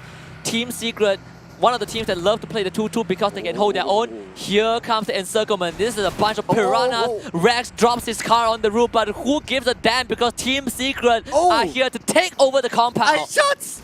Oh my goodness, Ice shots, he knocked himself. Rex. Again, Rex needing to go for the spray. And no, they actually had a low down to Rex. And now Mato is moving in. Can't cover, but Oh, no! And the backstab onto Mato. It's just falling apart for Team Secret. Damn QD gets his revenge onto Matoy, and they also claim the life of Rex as well. iShot goes for a stunt jump out of the car move, and he also gets dropped. So suddenly, Yuhai, the prodigy for Team Secret, is left all alone, left behind by the rest of the big boys. Yep, Yuhai is just absolutely legging it out of there. And that's pretty typical of what we see play from Team Secret, is when they see that opportunity, they really pounce and they pounce hard. But that's, again, not to harp on the issue, but the strength of these compounds on Vikendi. You have to be really careful when you're attacking them. Correct. Yeah.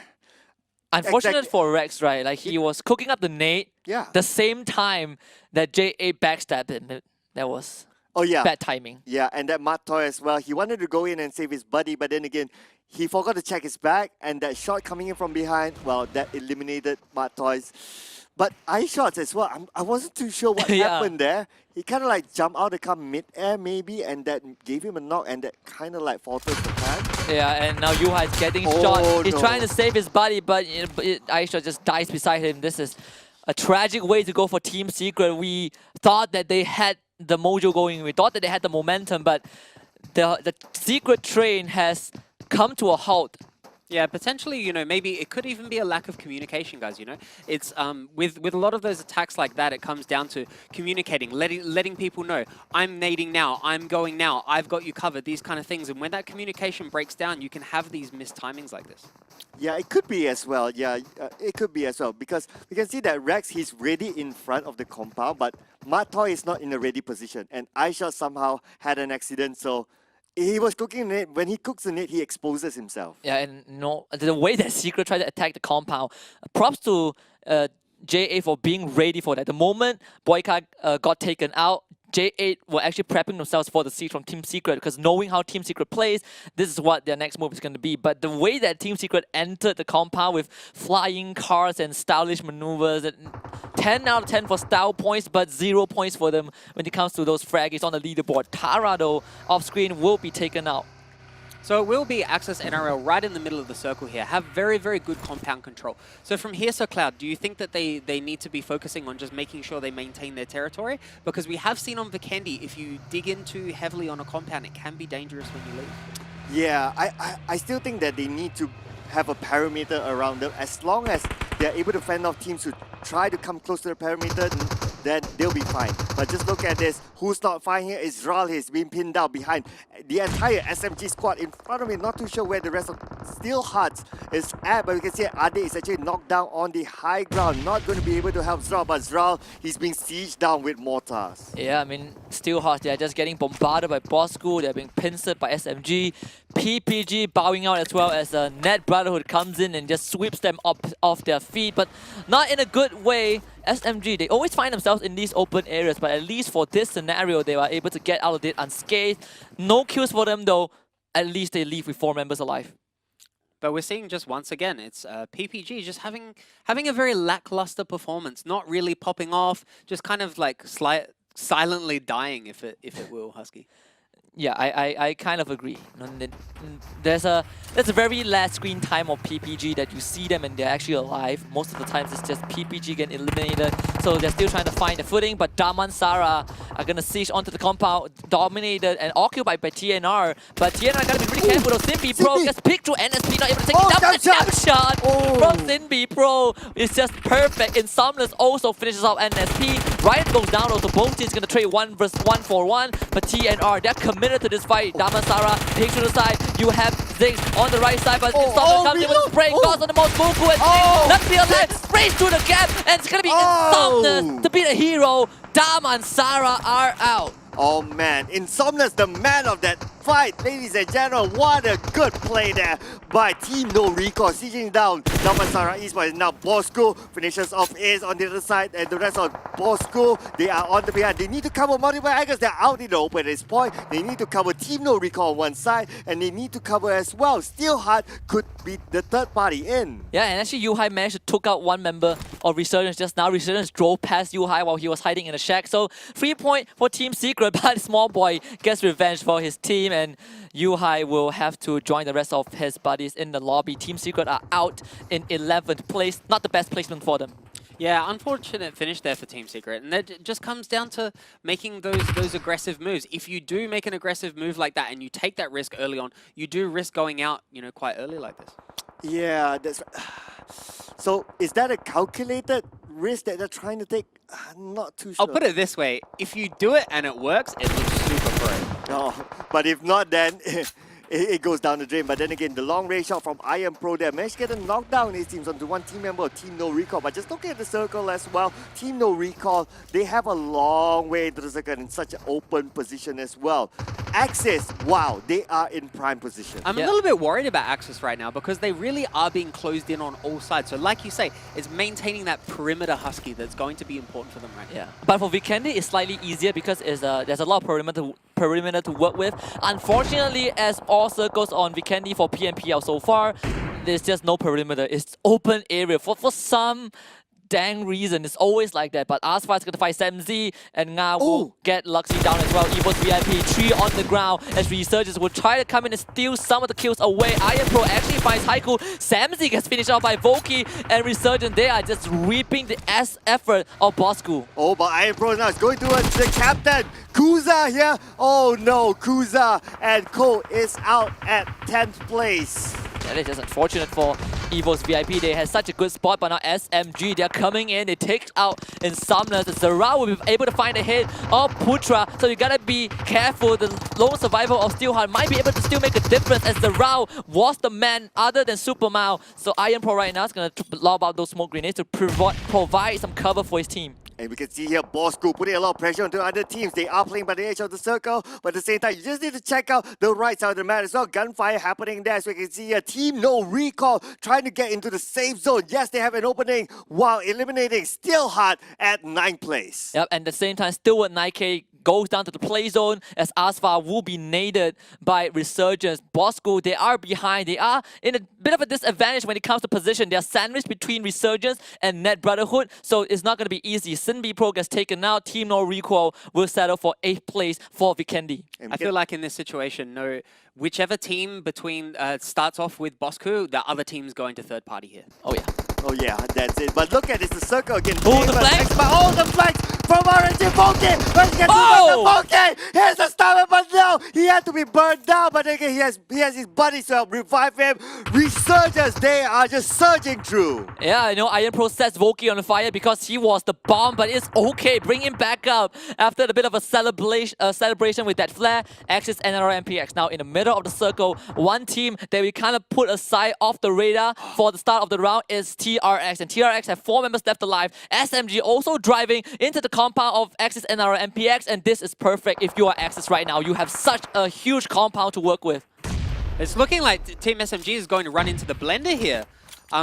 They're coming up this hill into 2 teams. I think this could be really dangerous for them, Husky. Yeah, I honestly feel that way because SMG, they're going to try though. They take out members of TRX. Fox Motion will be gunned down. So SMG, they're picking their fights. They know that it's hard to challenge Axis, so they'll take on TRX instead to make it a fair fight later on. We can see here J8, unfortunately they lost Boyka early on, but then again they still have 3 team members that they can hang on for positioning points. They need to fight their way through. Resurgence is their unwanted neighbors here, as we can see gunfire happening here. Small Boy is in a lot of trouble, as we can see, and we can see Rocky as well trying to climb the hill, but then again up to the hill there are other teams waiting. Yep, and Resurgence, they're just getting shot right now. They are up against the team that survived Team Secret, but they also have Net Brotherhood to worry about. You can see Woki, he's tanking the blue. He's gonna go down pretty soon. Iron's gonna find a shot onto Iron Pro, and Resurgence, despite the efforts that they put in, they just can't make it. Oh, it's just so tough for them. But then again, just look at this. Axis, they're in perfect position. They have a compound, they have a circle, they have all for their team members healthy and wealthy. Wow, it's their game to lose at this point. Even SMG, arguably the closest one, but they are at the lower ground. It's going to be tough for them to come out. And Rocky is going to get immediately punished, but Appy is going to find the shot onto Psycho, and Psycho will unfortunately bow out. So Net Brotherhood, they are down to one last member. Appy holding the right side of the entire perimeter. That is a smart move from Axis NRL, and Apu will also find Rocky as well. Rocky goes down. J8 left with 2 survivors. TRX trying to come in. Maybe they could do this if they make it a joint effort to flush out Axis NRL. Zalido is going to fight Kim. TRX now in the blender. Oh, Bumburu now the star man for Axis NRL and PS, just taking care of the back door there because that will be their escape room. Oh, the nade! The nade will come in there, but whoa! That nade on the damn kill, they finish it off, and J8 is out of 5th place. And what did I say? Ziso, you cannot disregard this man. That nade was pixel perfect,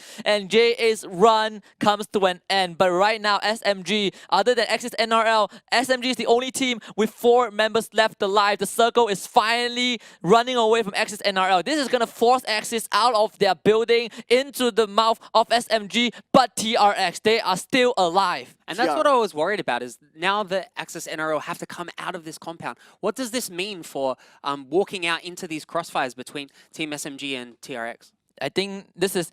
The Axis has to be patient. They have to play with the edge of the safe zone and let these 2 teams fight it out first. Because if they run out, Apu can actually backset them from behind. Ziso has the high ground, goes for a blind spray, doesn't get the damage on the Jenny, but he's going to get shot from behind. And it's going to be shot by Pamburu. So TRX Ziso, the star player, is not in a good spot as Pamburu continues to lay on the punishment. Ziso gets down, gets naded actually. So TRX are down to 2 members. So Axis, NRL, and PX, they just need to understand, as long as the blue zone doesn't close in, they don't need to leave this compound. Oh, Apu may just sneak here for Net Brother, we can see here, and TRX, they are relocated onto the high ground, but SMG, they are stuck. They're stuck. They can't get out of that. They can tag the blue zone, but can they? Because it's going to the high ground, it's not going to be easy for them. Look at it, not down from the Happy onto 2 team members of TRX. But the good news is SMG has the circle in their favor, so technically they can stay there in that pocket of safe zone, but they might not be able to do it for long though. Axis, NRL, and PX, they're now going to try and find a way to get towards SMG. TRX's run are being cut short.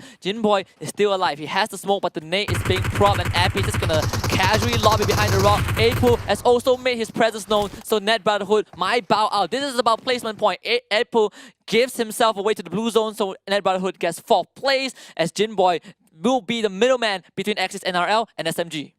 Yeah, and it's really NRL showing good use of that zone control, have picked themselves up 5 kills, and it's all come from this patience. But I'm really worried right now about SMG down on that low ground. They do have that little bit of pocket of safe zone, but you know, it's hard to not think that at some point they're going to have to get flushed out of there, Husky. Yeah, I think the blue zone as well, it will start to flush out. Just look at this. The blue zone is just, there's no way they can climb out there with tanking the blue zone. It's just not going to be enough. They're starting to pop out all the utilities that they have. I'm not too sure what they're going to do, but there you go. We're closing out to them. SMG can start to say their prayers. Yeah, SMG, they just gotta huddle together. You know, this is it. Goodbye. It was nice knowing you guys. Yeah, it was nice knowing It's been everyone. a good run. Look at them. We'll see you in next lobby. Look at him. They're just trying. Jinboy surrenders. Yeah, this is slightly anticlimactic, but at least Axis, NR, and PX, they get the last laugh. They're gonna walk away with that chicken dinner, and yeah, SMG, goodbye. This is it. Oh, but Axis now, they still want the kill points. That's why they're trying to find the targets. Their Putra being knocked down. One as well for Buru going for it, and there you go. The Hunter is called in to finish the mob, and Axis, NRL, and PX are your winner chicken dinner winners in Vikendi. Definitely a unique finish there, guys, with Team SMG really kind of putting themselves in a position where they had no choice but to bow out there. And, you know, maybe you could argue that they even needed to die. Dollar question, is Yudu Gang playing? No, they're not, but they will be playing later on in the final 2 rounds because right now they are resting. They belong to Group A. Another decent, pretty balanced out flight path. We've been getting good flight paths today across. Yeah, we have. So I south the to entire north flight path. But the real question that we have to ask Husky, of course, is will this be the map where a Singaporean team takes chicken dinner? That's what I say every single map, and it has yet to come true. I have never wanted a Singaporean team to win a chicken dinner more than I have right now. Also, so it's only because of my bet. You guys are just jumping on the bandwagon. Me personally, I just want to see you with pink hair, bro. Well, to be fair, I've been always rooting for the Singaporean team. So, well, what better moment for you guys than to get the chicken dinner than right now, today, and especially this map? yeah, it's time for them to make history again. Yeah. But of course, Secret, they definitely is gonna drop Pachinki. That has been, you know, textbook for them. JA, they love to drop onto the eastern side of the military base, with Net Brotherhood also liking the military base. But again, another kind circle. This one smack in the middle. Yeah, but it will be a circle where NED Brotherhood and JA do need to move out over those bridges. So really want to pay attention to Easy here. And maybe they, having known where JA usually drop, maybe they'll hang around for a little bit longer on the edge of that circle and see if they can pick up some kills. Yeah, they can actually do that. It's like they just need to bridge camp there, stopping J8 from moving. Because if J8 wants to move on to the other side of the island, they will bump into another team. So it's that or another team. But okay, Baby Bell just taking a sweet time now, landing onto Yasnaya. Yeah, I'm surprised that they. I think this is one of their more frequently visited compound, but PPG on Erangel has a slightly different approach compared to other maps. They love to do this, you know, complete split of the entire team, which sometimes proves to be not a good move because they get picked off. And because of the lack of firepower individually, PPG are just not good when it comes to these 1 versus 1. Yeah, well, this is a strategy that can be employed in. I have seen other teams employ on Erangel, especially in the northern side drops, where you just split out as 4 individual players, get yourself 4 vehicles, loot up as much as possible, and then rotate from there. So, Cloud. Yeah, you need to make those early rotations, I'd say, especially for this kind of map. If you are stranded in in those peculiar locations like military base, for example, like what we can see J8, you don't want to be you don't want to be caught out at the choking points, especially, right? Yeah. So if you are the one that actually moves in earlier, you could be the one gatekeeping other people. Yeah, absolutely. And, you know, Erangel it is that map where if you're really not smart about your rotations and you really don't know your rotations, or you're a little bit slow, it really can put you in a pinch position. Yeah, and JA, well, this is their last round of the week as they are in Group B. So the first 2 rounds with Bota didn't really turn out well. They bombed out in last place, and they only ended up with 2 points. But maybe the change of Boyka replacing Bota for the final 2 rounds did help out. They had a decent finish on Vikendi. Let's see if they can maintain that for Erangel, because it is one of their more comfortable maps. Tell me about Steelheart Esports. They've been a little bit quiet, Sir Cloud. So I want to know, what is it on Erangel that is going to set Steelheart apart from the other teams and could potentially get them that chicken dinner? I think it's going to be this Starman right now, Zral. We've seen him put on a really good performance recently, so hopefully he can continue on that momentum. I guess at this point, statistically, if you'd say that which Singaporean team could get that chicken dinner, it could probably be Steelheart. Yeah, I have to agree. I think they have kind of overtaken 8GMT, because 8GMT, for those who don't know, they are the only team with 0 chicken dinner from the qualifiers until now. But they had the highest frags in the qualifier. The only team that broke 100 frags, and they topped the qualifiers because of that, off of their firepower. But that itself is not enough to catapult them towards that chicken dinner. So I would say Steelhearts are in a better position. But they also love to camp the bridge where J8 usually takes when they move out of the military base. So perhaps Steelhearts can catch them off guard. But again, it's about, like I said before, making sure that although you do have those opportunities to maybe gatekeep, pick up some teams off some rotations and get some kills, it's about not overextending, because what we have seen from our team secrets, from our Geek fans, it's about playing that slow, methodical, but calculated risk kind of PUBG Mobile that pays the most dividends so far. Yeah, absolutely. Yeah, we've seen enough examples today of what happens if you overextend, if you don't just finish up the job. This is an example. Marlino in the previous round, they actually held on so long. Even when reinforcements came, they were still like at a stalemate. Like for too long, that EVOS VIP could take advantage. Yeah, and I think it's fair to pin most of the fault, or actually the entirety of the fault, onto Easy LX, because that was their opening and they didn't took it. So they watched as their control over the compound slipped away, and EVOS VIP, they were the happiest team of them all. But unfortunately for EVOS VIP themselves, they didn't make it far. They also got caught up in the middle in like the 3rd and 4th circle. perhaps this game is going to be better because they did manage to get a chicken dinner yesterday on Vikendi, but it was also based off of the circle on Cosmodrome. Speaking of EVOS VIP, definitely a team with high expectations out of their fans. So Cloud, tell me what is it about EVOS VIP that's have them be a little bit quiet today? It's interesting though. I can't seem to find a pattern, to be honest, because the so-called X factor, as mentioned by the community, Heiko is in the lineup, but it seems that the spark is just not there. Even when he got the chicken dinner yesterday in Vikendi, I had to say it's like kind of down to luck. Yeah, honestly, I think today most of the circle has been just down to the luck of one particular team, right? You can say for Axis NRL with a compound. You can say the same. For Flash Vision as well. So the circle has been pretty kind to some of these teams, but overall, I have to agree with Sir Cloud that EVOS VIP's chicken dinner from Vikendi yesterday, it was also because they just happened to make a rotation that got them into the safe zone, and the circle favored them towards the end. Right, and then Easy as well, a team that tends to be, or has been, at least today, quite explosive. So what is it about that Easy that makes them, is it just want to take risks, or what is it that gets them into these crazy encounters like we saw on Vikendi? Yeah, well, I think that they take half the risk. They probably didn't calculate it enough, but yes, they got into the compound like what we saw earlier. They can go for the flush in, but they can go for the rush in, but after that, it's just like, oh, okay. Do we want to continue on doing this? They start to hesitate themselves. So I think they should just not hesitate as much and just go for it. Yep, and with that being said, Random will find Putra's head. So SMG, they're driving past Tara territory and they are punished.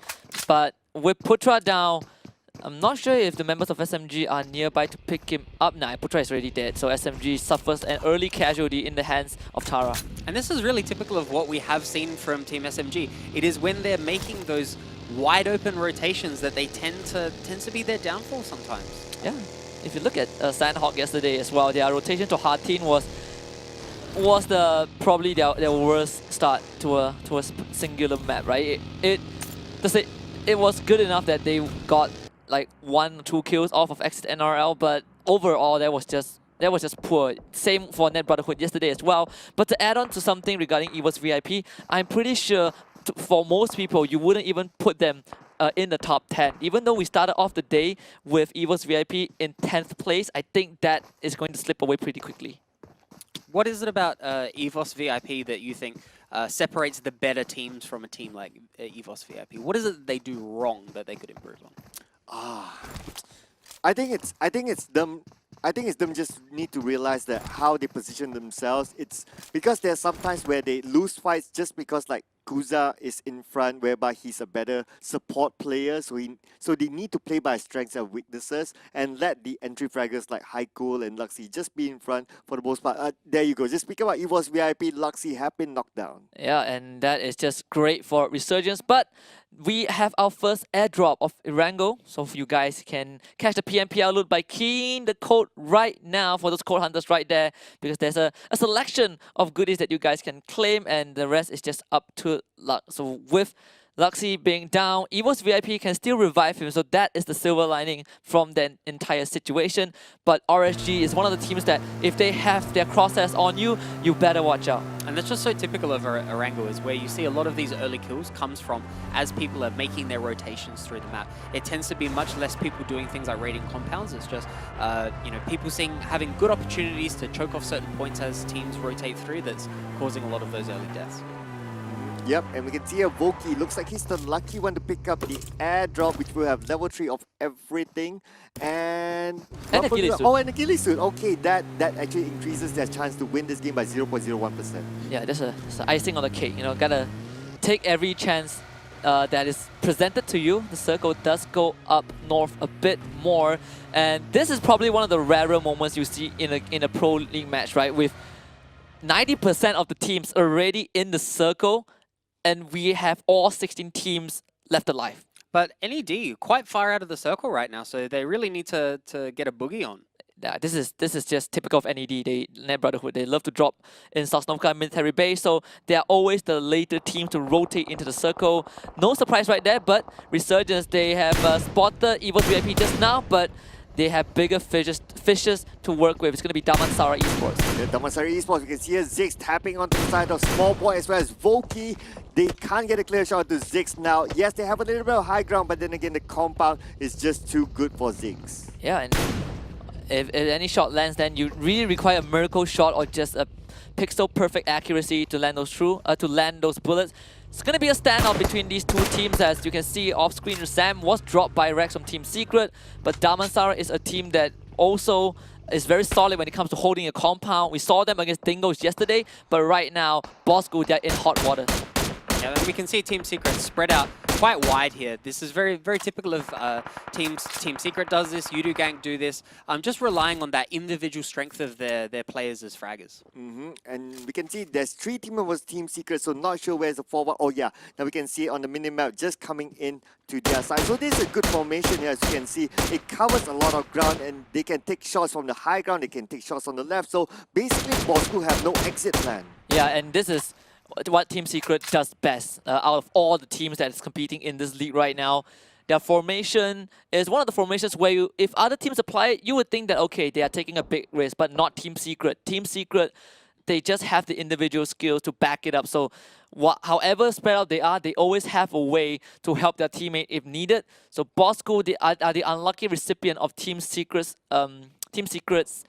tactical prowess. Yeah, it just looks so strong, and it comes back to what I mentioned before about that team cohesion, really understanding exactly what each member's supposed to be doing. Oh, but then again, the long range shot from Kuza managed to get that blow off onto one of the team members of Easy and getting 1 kill on the board for EWOS VIP. Kuza now on the top of the roof here, just keeping eyes on their side, just to make sure that they don't get away. But it's just going to be so tough for Minya. He doesn't have a vehicle anymore, an open road right in front of him. He needs to pop as many smokes as possible. That's his only way out. Oh, it's gonna take the buggy and it's time to drive out of there. No, repositions himself, realizes he can't make it out, and the punishment onto Easy is just unrelenting from EVO's VIP, just like from Vikendi as Secret Master tries to take a couple of pot shots onto Bosco, but Bosco, they are already driving into the sunset, so they are out of there, at least for now, with the circle only having shooting range as its more major compound. This is going to be an open field war. Yeah, Bosco just absolutely want nothing to do with Team Secret right now.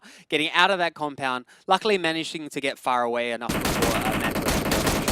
Oh, but then again, this team needs to get far away as well. Dido is trying to escape here. Heiko putting a lot of pressure. EVOS VIP still have 4 of their team members. But Min now, oh my goodness. What a bad position to be in. Min will be knocked out and definitely will be taken out. Yeah, last game it was because of Easy LX's hesitance that caused them their placement, and this time it was just EVO's VIP taking the fight straight to them. Min has been knocked down, but Tido, well, he can't do anything. He just has to bail himself out of there and get as much loot as he can and hide somewhere. Really makes you ask whether there's some communication issues, there with Easy. You saw last map they had trouble really attacking that compound in a concerted fashion, and then being a little bit outsourced as well. Yep, but talking about communication, now Small Boy looks like he's been gunned down by Fox Motion. Now Small Boy trying to find refuge behind the rock. At the same time, Ziso is going to come in for another angle. The rest of Resurgence is coming in to back up Small Boy from behind, but again, Ziso is flanking at this moment. Yeah, Resurgence, they should be able to revive Y2K. They have those smoke grenades, but Kim making a huge rotation around the corner. He's on the freeway though, so Iron Pro is going to see him, and Kim, he's going to be the difference maker, but Iron Pro, he has caught wind of that, so as long as he takes out Kim, Resurgence will have an advantage. The rest of Resurgence, they're trying to back him up, but Kim finds Small Boy through the fence of the shooting range. As Resurgence, they are just not wary enough of where TRX is. Oh, we can see here Kim still on the flanks here. They are starting to slowly converge onto Resurgence, and now Resurgence need to find a way out, but then again, they can't get anywhere. Kim now right from here is Voki, and Voki will show himself there. He's got the gunfire. Voki managed to get a knockdown onto Kim, and now he will finish him off, and now first aid kit will be used by Voki. And that is the saving grace for Resurgence. Now they can get Small Boy back up without having to worry about TRX gunning them down. Y2K, he was revived just now, so he is going to be on flank while tossing out the smoke grenades to protect the rest of his teammate, with Woki clearing out Kim. TRX, they have lost control of the back of the fight, and they're going to choose to retreat from that area. The ghillie suit may be paying off there, guys. Oh yeah, might be. Yeah, definitely. It gives you a little bit of advantage in terms of that visual height there. then Kim, he couldn't react fast enough. And Axis NRL now under heavy fire from JA. Pamburu is already down. The nades are showering in. And Damn Cutie will make the hunter, the prey, as Leto is going to go and try and challenge Damn Cutie. But NRL Rim is going to come in from the side. Leto does get down by Rocky. Rocky pops his head out, but Rim will find his head. And Rim's going to turn around onto Damn Cutie. This might be the clutch. And yes, Axis NRL MPX, they might have done it. Rift gets down by Zalido, but Appy is watching from afar. So this can still be the opportunity for Axis NRL to turn this around. Zali's going to protect Damn QT with their smoke grenade and an attempt to revive him. Oh, EVOS Yappy, they could move in now. They have the vehicle, but are they going to go straight in or they're going to prioritize the zone? And now we can see them moving way up though, but they get gunfire from J8, putting a lot of pressure on to EVOS VIP. Don't allow them to come any closer. Appy actually just abandoned his teammate, so Axis NRL will only work with Appy as the remaining survivor. And JA will just finish off, the down members for those 3 points. Yeah, Appy definitely in damage control now. There's still 16 teams alive, so at this point you've only got one person left. So you just want to play it cool, make sure that you don't end up last place. Oh, SMG now coming to the party between Net Brotherhood as well as Resurgence. Resurgence, amazingly, they still maintain all 4 of their team members after all that. And Net Brotherhood getting closer and closer to the side of Resurgence. Resurgence now quite spread out. Jin Boy still hanging on for TRX, as we can see him putting pressure onto EVOS VIP. And now a couple of members of EVOS VIP, they are down. Yeah, and TRX, they run away from Resurgence, but they get a freebie onto EVOS VIP. Haiku tries to revive his buddy, but it's not going to work out as easy now. They're going to take revenge onto EVOS VIP. Tito busts in and takes out Sam. Haiku is now in the red as Jinboy will put on those suppressive fire. But Resurgence, they like to have one member up front when they feel confident, and Iron Pro is right in the middle of the shooting range. But PPG, this is their chance. The nades just fly out though, far down to 50%. She's up against 3 members of Tara. Can she do it? Here comes Far, the miracle nade on top of the members of Tara. It's gonna go out, but it's not gonna be enough though. Actually, they're down. Wookie is the one who downed Tara, so PPG have their work cut out for them. Oh, PPG now have the Another nade? Oh, another nade with that on random. Slightly missed The that third one. one. Random now. He can't do anything. He's been pinned down. The fourth one. The fourth one, the nade. After the other nade, can they secure those kills? And there you go, Far. Managed to And the take out fifth legs. one. And then the fifth one, and there you go. PPG won this fight against Tara. Yeah, and they gotta thank Resurgence for that. Yesterday, they bailed Resurgence out of Sanhok, and Resurgence with a bit of payback to give PPG that 2 free points. But Random committed suicide with the nade, and now the mutual truce between PPG and Resurgence have completely ended. But TRX still on flank watch. They're gonna see Steelheart. They're gonna see J8, and J8 comes in to third party, but Jinboy has a better target. The driver from J8 is gonna be Boyka, and Jinboy is just gonna land this easy shot. Zarao getting absolutely swarmed by J8. Boyka will finish him off, but J8 now place themselves in the crosshair of TRX. Boyka secures the kill there for his team there. Now Jinboy still putting those snipes onto the side of J8. J8 now, Damn Cutie is down. He needs to be helped up. Boyka still fending it off for his team. He'll toss out the smoke just to give extra cover, but at the same time, nothing can cover them from the blue zone. Yeah, blue zone coming in, and it's going to start hurting the entirety of JA. So JA, they gotta start running, but Damn Cutie is down to the play zone, and it seems like JA, they don't have much more time to work with, as Jinboy single-handedly will say, JA, you are not going into the safe zone anytime soon, but this circle is dropping towards the southwestern side of the shooting range. Oh, now Jinboy, he is still the star man here. He can keep this perimeter. This is just crazy play from Jinboy. But then again, no longer this area is his. He will need to make a move now. He takes up the buggy. He'll relocate himself into the safe zone. Now Team Secret staring off against TNR, and we know Team Secret, if they make it into the final few phases of the circle, every other team is in for a rude awakening. But Matoy spread out, pinning down 2 members of Bosco single-handedly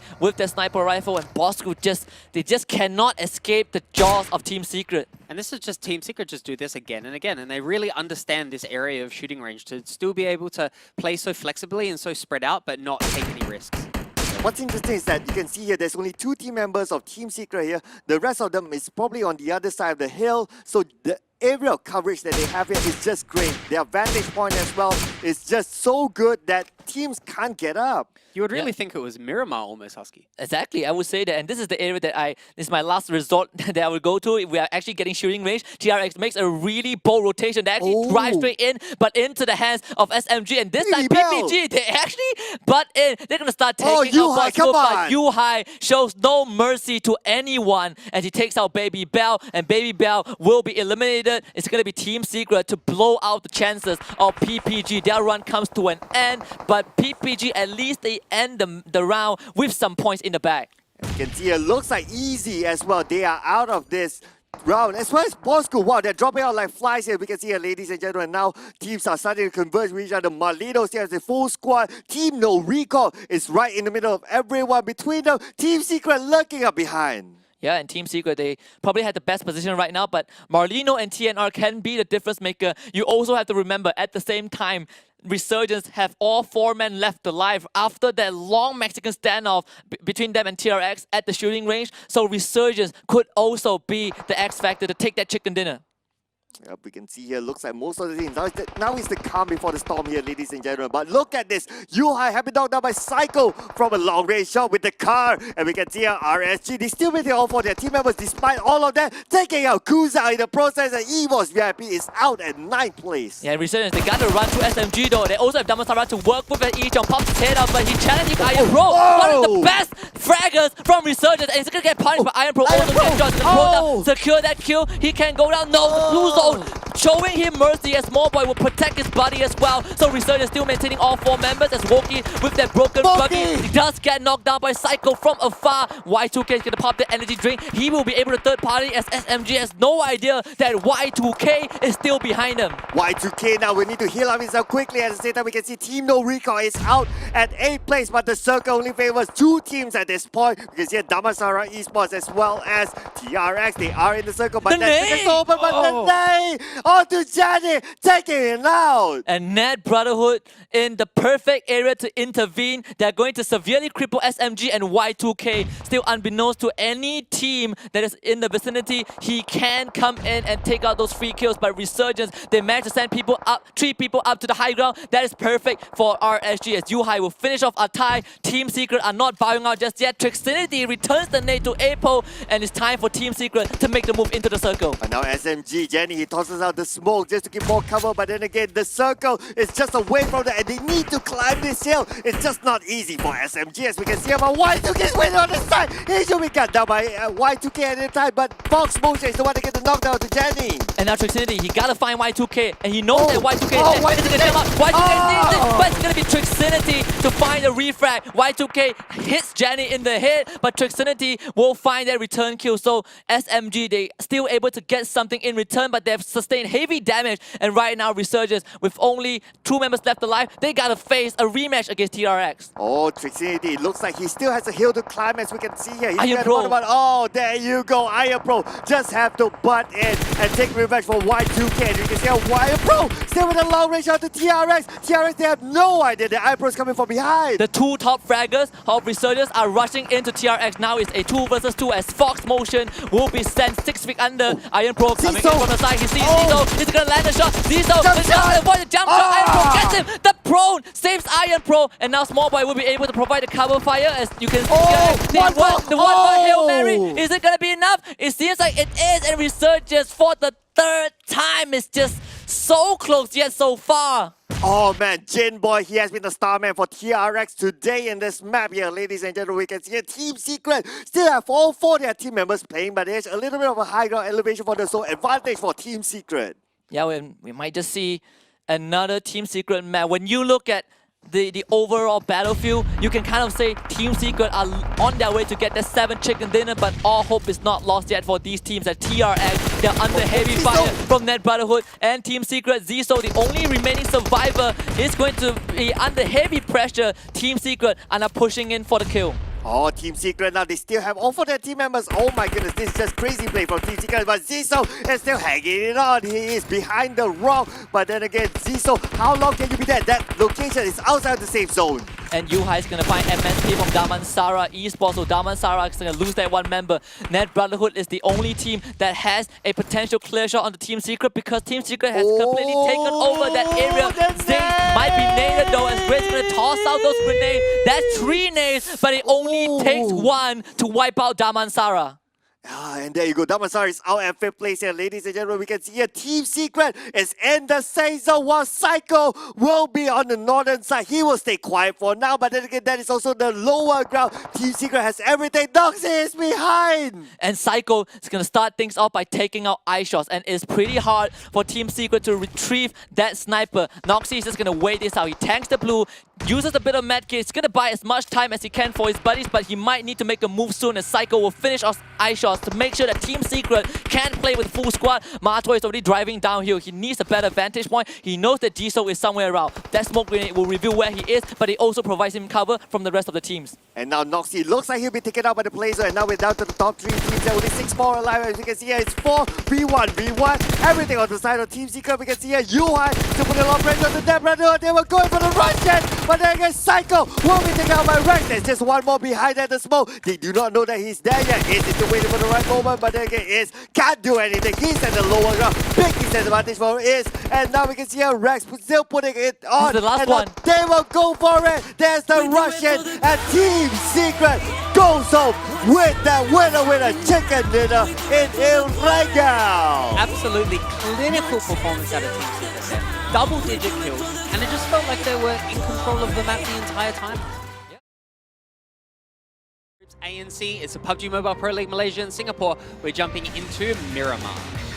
Miramar will be the second last battleground here today, ladies and gentlemen. And of course, this will be the first encounter between Group A and C today as well. El Clasico may happen, and we will begin our flight path from the northern side to the southern side of Los Higos. The circle may go anywhere. I'm still hoping for an evil circle, maybe in Impala, just saying. You know what we haven't seen in a while, guys? Yeah, We and haven't seen our beautiful observers. Oh we have not seen them for a while. But they reside in a special place in my heart. I was going to say they live on in our hearts. Yes, No, they but do. excellent observing work from them. It is going to be a north to south flight line, a little bit more to the east this time, going straight over Los Leones. Yeah, well, still hard with a very interesting drop. They actually just decide to camp themselves at Campo Militar, so a spot that teams normally don't drop regardless of the flight path. So it will be interesting to see how Steelheart manage this, depending on where the circle starts to form. But today, the circle has been exceptionally kind to everyone. Yeah. Well, Miramar is that kind of map that really can show the difference between how teams play. You have those teams who like to drop more towards the middle. They prefer the easier rotations, but then you have those teams who prefer to drop around the outskirts, so Cloud and B. Focus more on looting and then make their rotations later. Yeah, Oh, that's right. there we go. Oh, okay. So this circle is a little bit interesting because we can see here about, say, 30% of it is water. So you only have about 70% more to play with so far. But very likely that we'll see a 100% land circle looking at this. But look at this as well. Los Leones, 1, 2, 3 teams around the same compound. This is going to be super interesting. Besides that as well, I just want to point out that Steelheart is playing with 3 team members. Yeah, and again, Lorenzo won't be able to play today, but we have seen them perform with 3 members. They still are able to hold up to the standard. Los Leones is the area where Flash Vision got their very first chicken dinner in the entire league, but they have PPG to go through. So interestingly, Flash Vision did wipe out PPG previously at the start of today. We'll see if PPG can finally exact their revenge. Speaking of Flash Vision though, Husky, tell me about Flash Vision. What was it that they did in that Miramar game earlier today that they could replicate, will be looking to replicate again here on Miramar? They just gotta make those smart rotations, right? Because you have to admit that they did have the circle in their favor, but what they did right, judging from the circle previously, was that they took the high ground. They took it away from Mista experts and cemented themselves as king of the hills. But I don't think we are gonna get the same circle, so the rotation is going to be important for teams like Flash Vision who are not as good in gunfights as compared to other teams. That has been a theme that we have been seeing today, Sir Cloud, whether it be that earlier on Miramar or then on Vikendi, just having control of those high grounds really paying off a lot in those final circles for teams. Yeah, absolutely agree with that. But, well, it depends on the terrain as well. What if the circle doesn't end up at a geographical terrain that involves elevation of grounds, right? Then you end up like SMG on the last lap on Vikendi. Yeah, but if it's, okay, assuming that the circle goes in a totally flat ground, so how do we manage that? So these are the things that the teams need to be flexible on. Yeah, and that kind of circle is probably the worst that can happen on a map like Miramar, because on Erangel, Vikendi or Sanhok, you have a lot of vegetation, you have a lot of terrain to work with, like rocks, boulders, like crash helicopters, but on Miramar you have nothing to hide behind other than your smoke grenades. Yeah, absolutely. And when, speaking of smoke grenades, when it comes down to those wide open finishes, those field finishes, how important is having those smokes and making sure that you can control the vision properly? Oh, super important. Super important. If we remember earlier today in Sanhok, the bridge fight that involved dingoes and Easy, yeah, they used so much utilities on that bridge that when you go towards the later stage of the game, you'll be like, oh, I have nothing left to use. Then you'll be out wide open.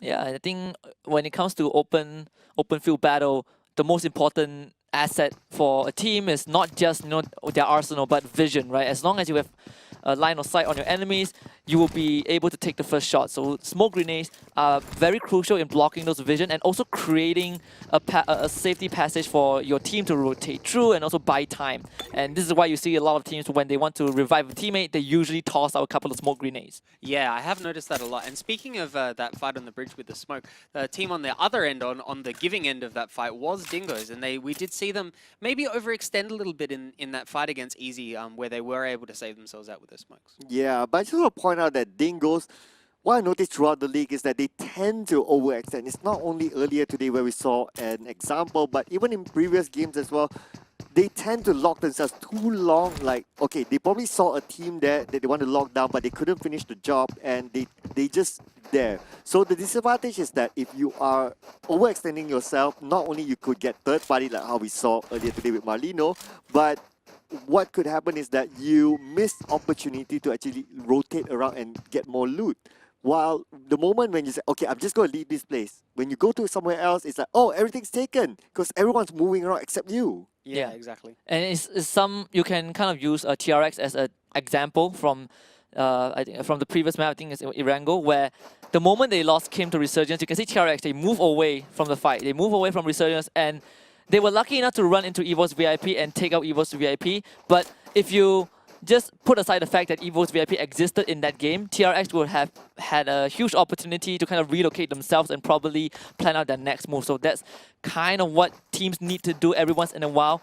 You don't have to commit to a fight. Sometimes you have to take into account whether that fight is going to lead you somewhere, or it's better to just leave your enemies and take them on another day. Yeah, and again, it's what we've been seeing from all of the top teams in PMPL, Malaysia, Singapore. It's that those teams who know how to take calculated risks, know when it's the right time to fight, know when it's the right time to lepat a little bit, and just take your time, are the teams that have been the most successful. Lepak a little bit. Lepak a little bit. Lepak. There you go, ladies and gentlemen. We're going to hear more and more of that as we go on throughout the last two games here. And just look at what PPG, it looks like they evaded the fight with Flash Vision. Yeah. Which is actually a good thing, because they're not a team that's good at taking early fights. Yeah, I mean, if PPG can avoid the fights, then that is something that most people, their supporters, would be happy to see. And of course, PPG, we're hoping that they get 4 more points, right? They are 4 points away from hitting 100 total points, so this would call for a celebration if they are able to do that. And I have faith that they can do that. It's 2 weeks already. And averaging 50 points a week isn't the best, but at least there's progress for them. But still hard. Feels like when they play with 3 members, it's this weird feeling, right? When they only play with 3 members, they somehow feel a bit more solid. Yeah, maybe it's just having a little bit of a pressure or feeling of urgency for Steel Hearts that's maybe lighting a fire under them. Yeah, could be. Could be. Could be. Yep. But that also could mean that, well, maybe a higher chance of them to get their first chicken dinner in the league and secure Husky's hair to become pink. Here's the thing. This is why A and C is so interesting, right? It's so exhilarating because all 4 Singaporean teams are playing, which means that you have a 1/6 chance of securing that chicken dinner. I like those odds. I like those odds. I personally like. I'm the one taking the brunt of it, but I like those odds. So it's up to them to make it happen. Okay, let me ask you one question. If you could, if let's say you do have to dye your hair pink, God forbid, would you swap with Emi Mohammed and go shaved head as opposed to the pink hair? Will I shave my hair as opposed to going pink? I mean, Sir Cloud pulls it off pretty well. It's not that bad, I can tell you that. Just saying. I'm just saying. I would I can see gladly. the look of terror on I his would. face right I now. would gladly go pink. Okay. I would not shave my. Okay, I shaved my hair once when I was in high school. It did not look pretty. My parents laughed at me, even though they were the one who brought me to the barber. So no. Yeah. Husky and man known for the color of his hair. Either way, we do have a PMPL exclusive loot drop for you guys. Guys, make sure that you log into PUBG Mobile, chomp in that code. Do you want to try it out, Sir Cloud? Rule. You know what? Jump into PUBG, type that in, get yourself some free loot. You know what I realized? The code always starts with Budapest. Yeah. Yeah, it always starts with that. I have been noticing that pattern, but Naoki will require the assistance of Jumper to bring him back up, and Yudu have been slowing down their rotations a bit on Miramar, which could probably be a good thing, but 8GMT, they might have to face the wrath of Team Secret.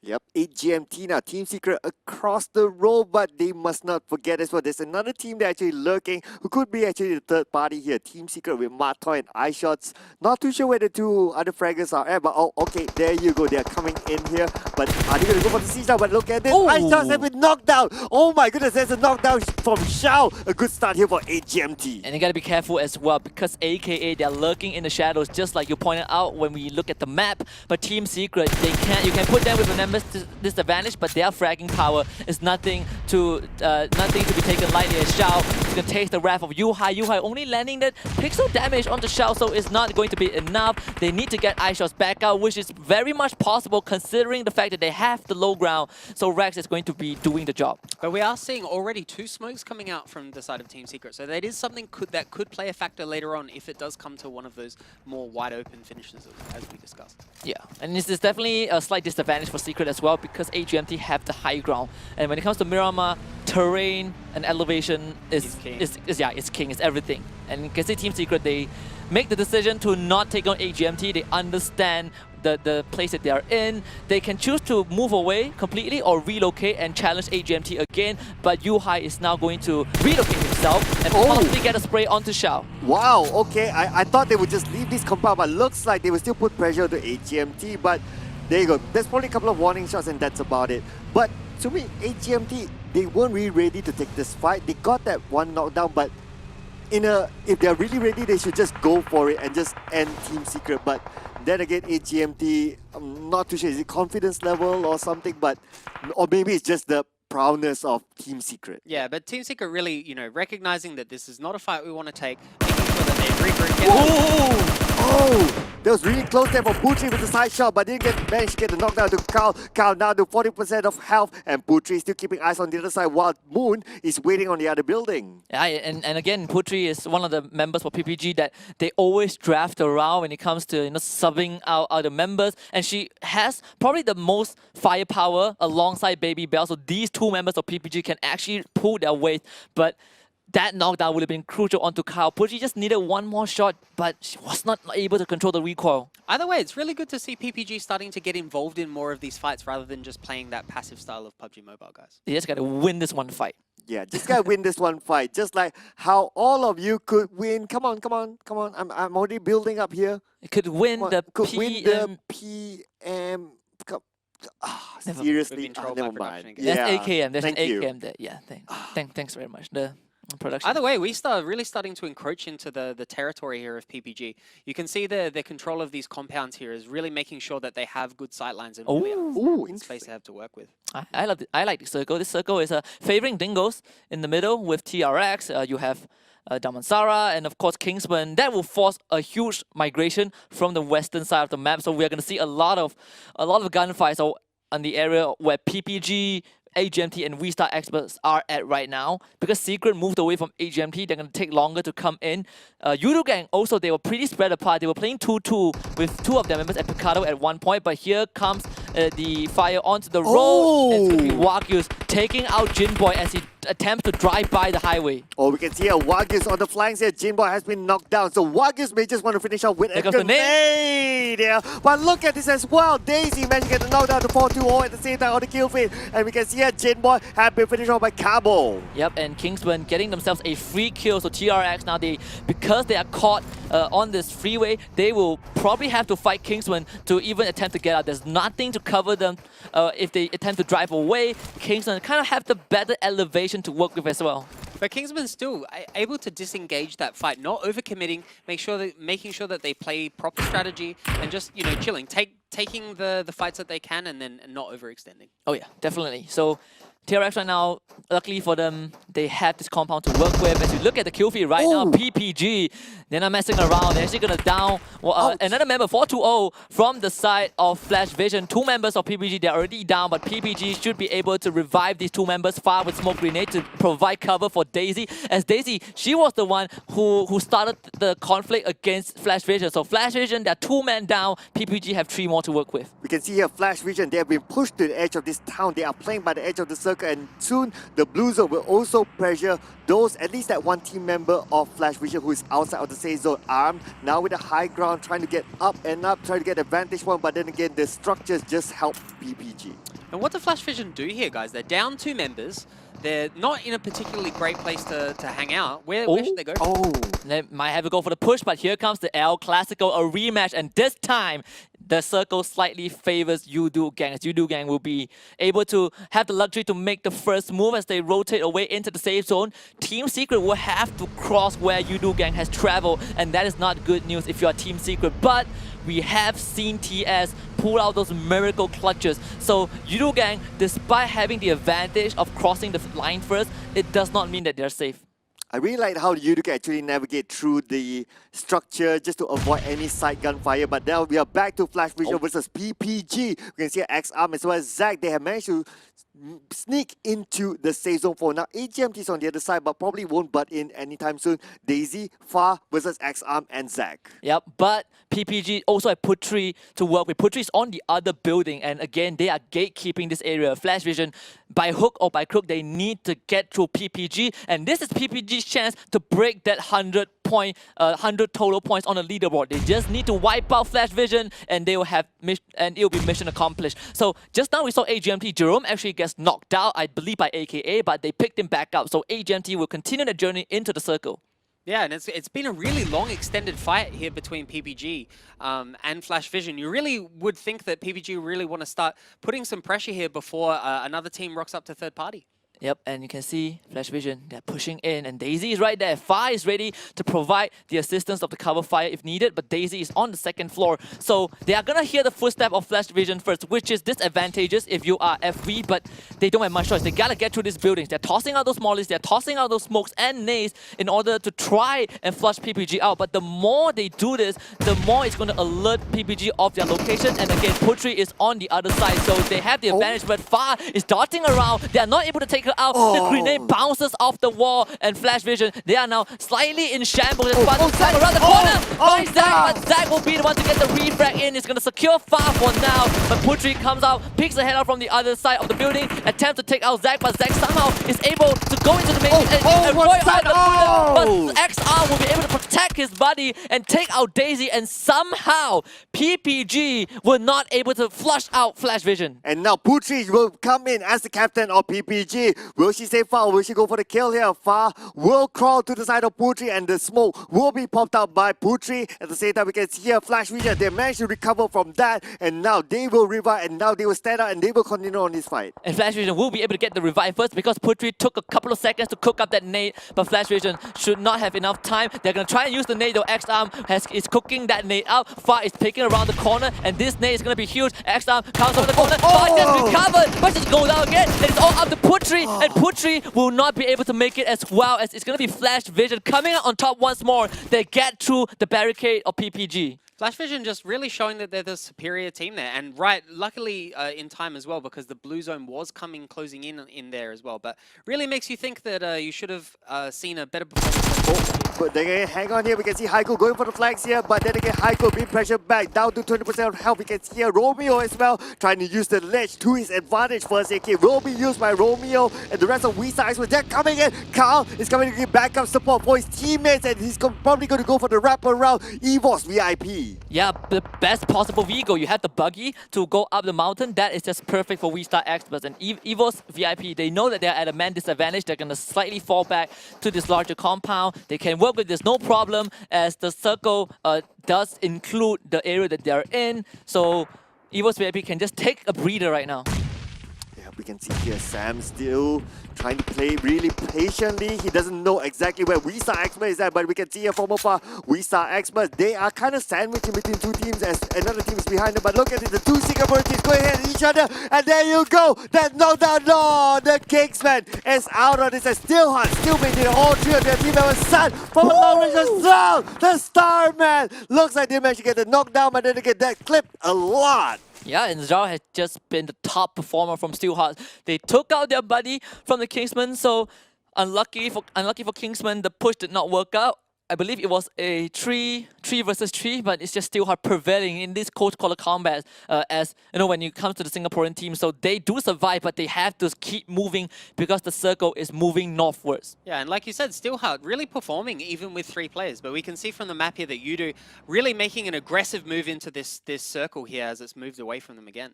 Oh, El Clasico round 2 here, probably, ladies and gentlemen. As we can see here, Team Secret and Yuduga, they share the same compound, while Flash Vision is on the next door. But then again, for Flash Vision, they are outside of the stage, so they need to make their rotation. It's better if they can go to the northern side where there's lesser people, but now the focus will be on the El Clasico. Team Secret, Yudugang. You also have AK and Damansara, who just drove into the compound. And remember, Team Secret are working with one less member because they lost ice shots earlier on to AGMT. So Yuhai is going to be able to tag Yichong. Does have to cook that up. If this one lands, it's going to be another point. And it seems like the trajectory is just not good enough. It blows on mid-end. MSP is going to start getting sprayed by Yuhai, but the cover of the smoke is going to protect MSP.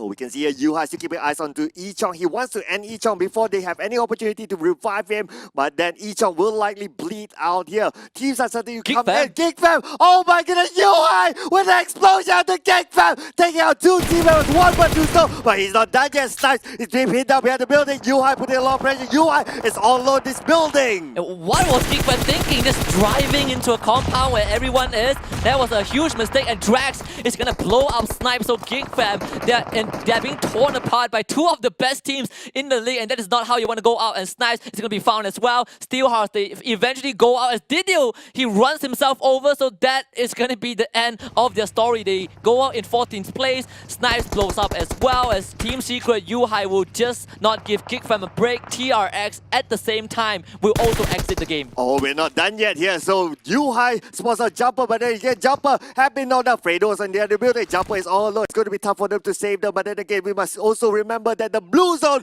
will close in on the side of Yudugang. Team Secret is in prime position now. Yeah, and it was Yudugang who made the first move, but the circle just runs away from them. So Team Secret now, with that apartment, they have full control of where Yudugang can and cannot go. And right now, as it stands, Yudugang have nowhere to navigate. Yeah, it's just beautiful control out of Team Secret. Just always seeming, every map, we keep saying this, that they always seem to be in a great position, Sir Cloud. Yeah, exactly. They really know how to rotate. They just know how to do it.